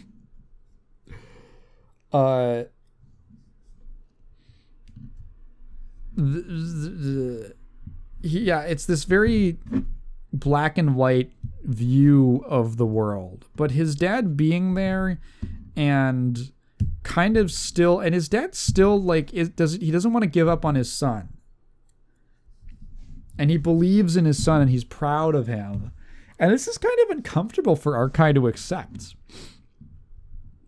He's got to slowly again, I wish that this was expanded on a little more. Accept the messiness of the world. And the game just kind of ends on, Styx is the narrator for the game, and he narrates the chapters, the intros and outros. And he just says that they're going to get by as best they can and do what they can. And he's going to be there to keep Arkai out of trouble. Man, I wish this game had a sequel. I like this game a lot.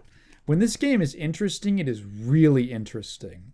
I think if it has any weaknesses, it's definitely in that back third where it feels like there was a lot more that they wanted to do with the story, and we're a little bit held back by time and budget restrictions. I can really, if I found out that there were time and budget restrictions, I would not be surprised, because it feels like there was meant to be so much more to these later chapters. Maybe 4 and 5, not as much, because those are pretty squarely about the missions.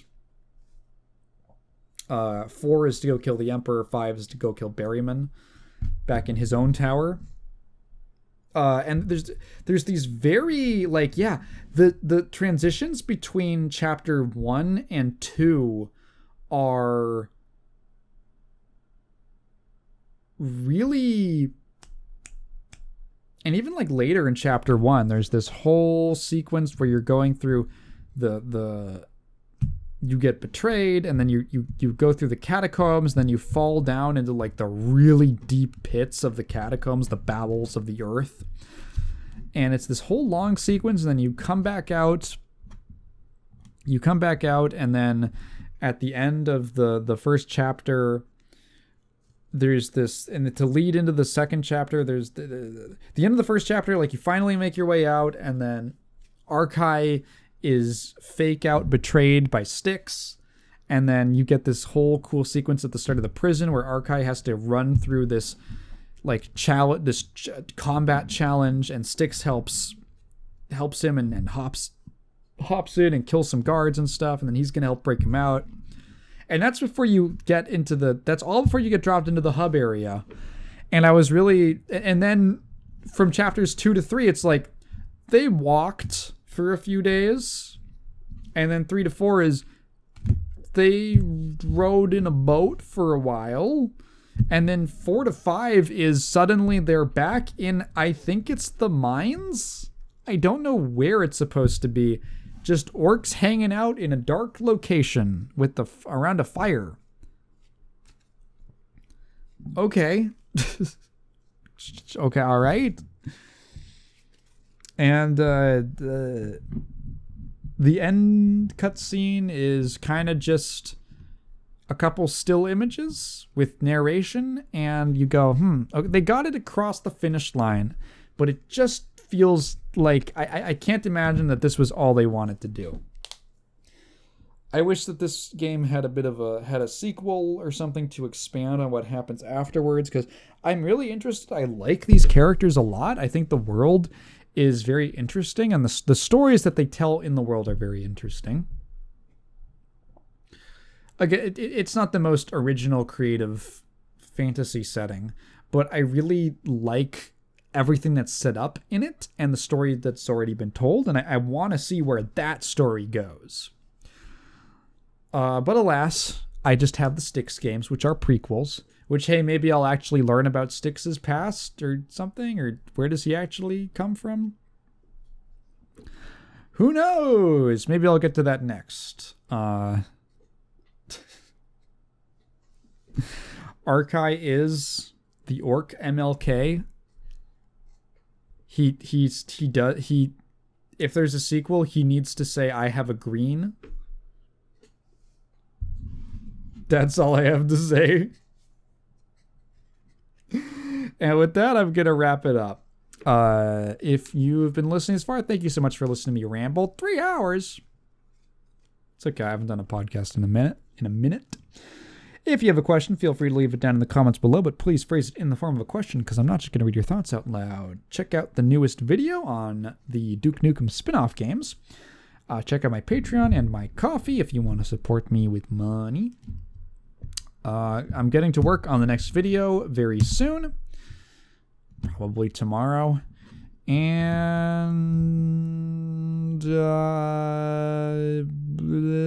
have a good time. Have a good time. Well wishes, everyone. Bye.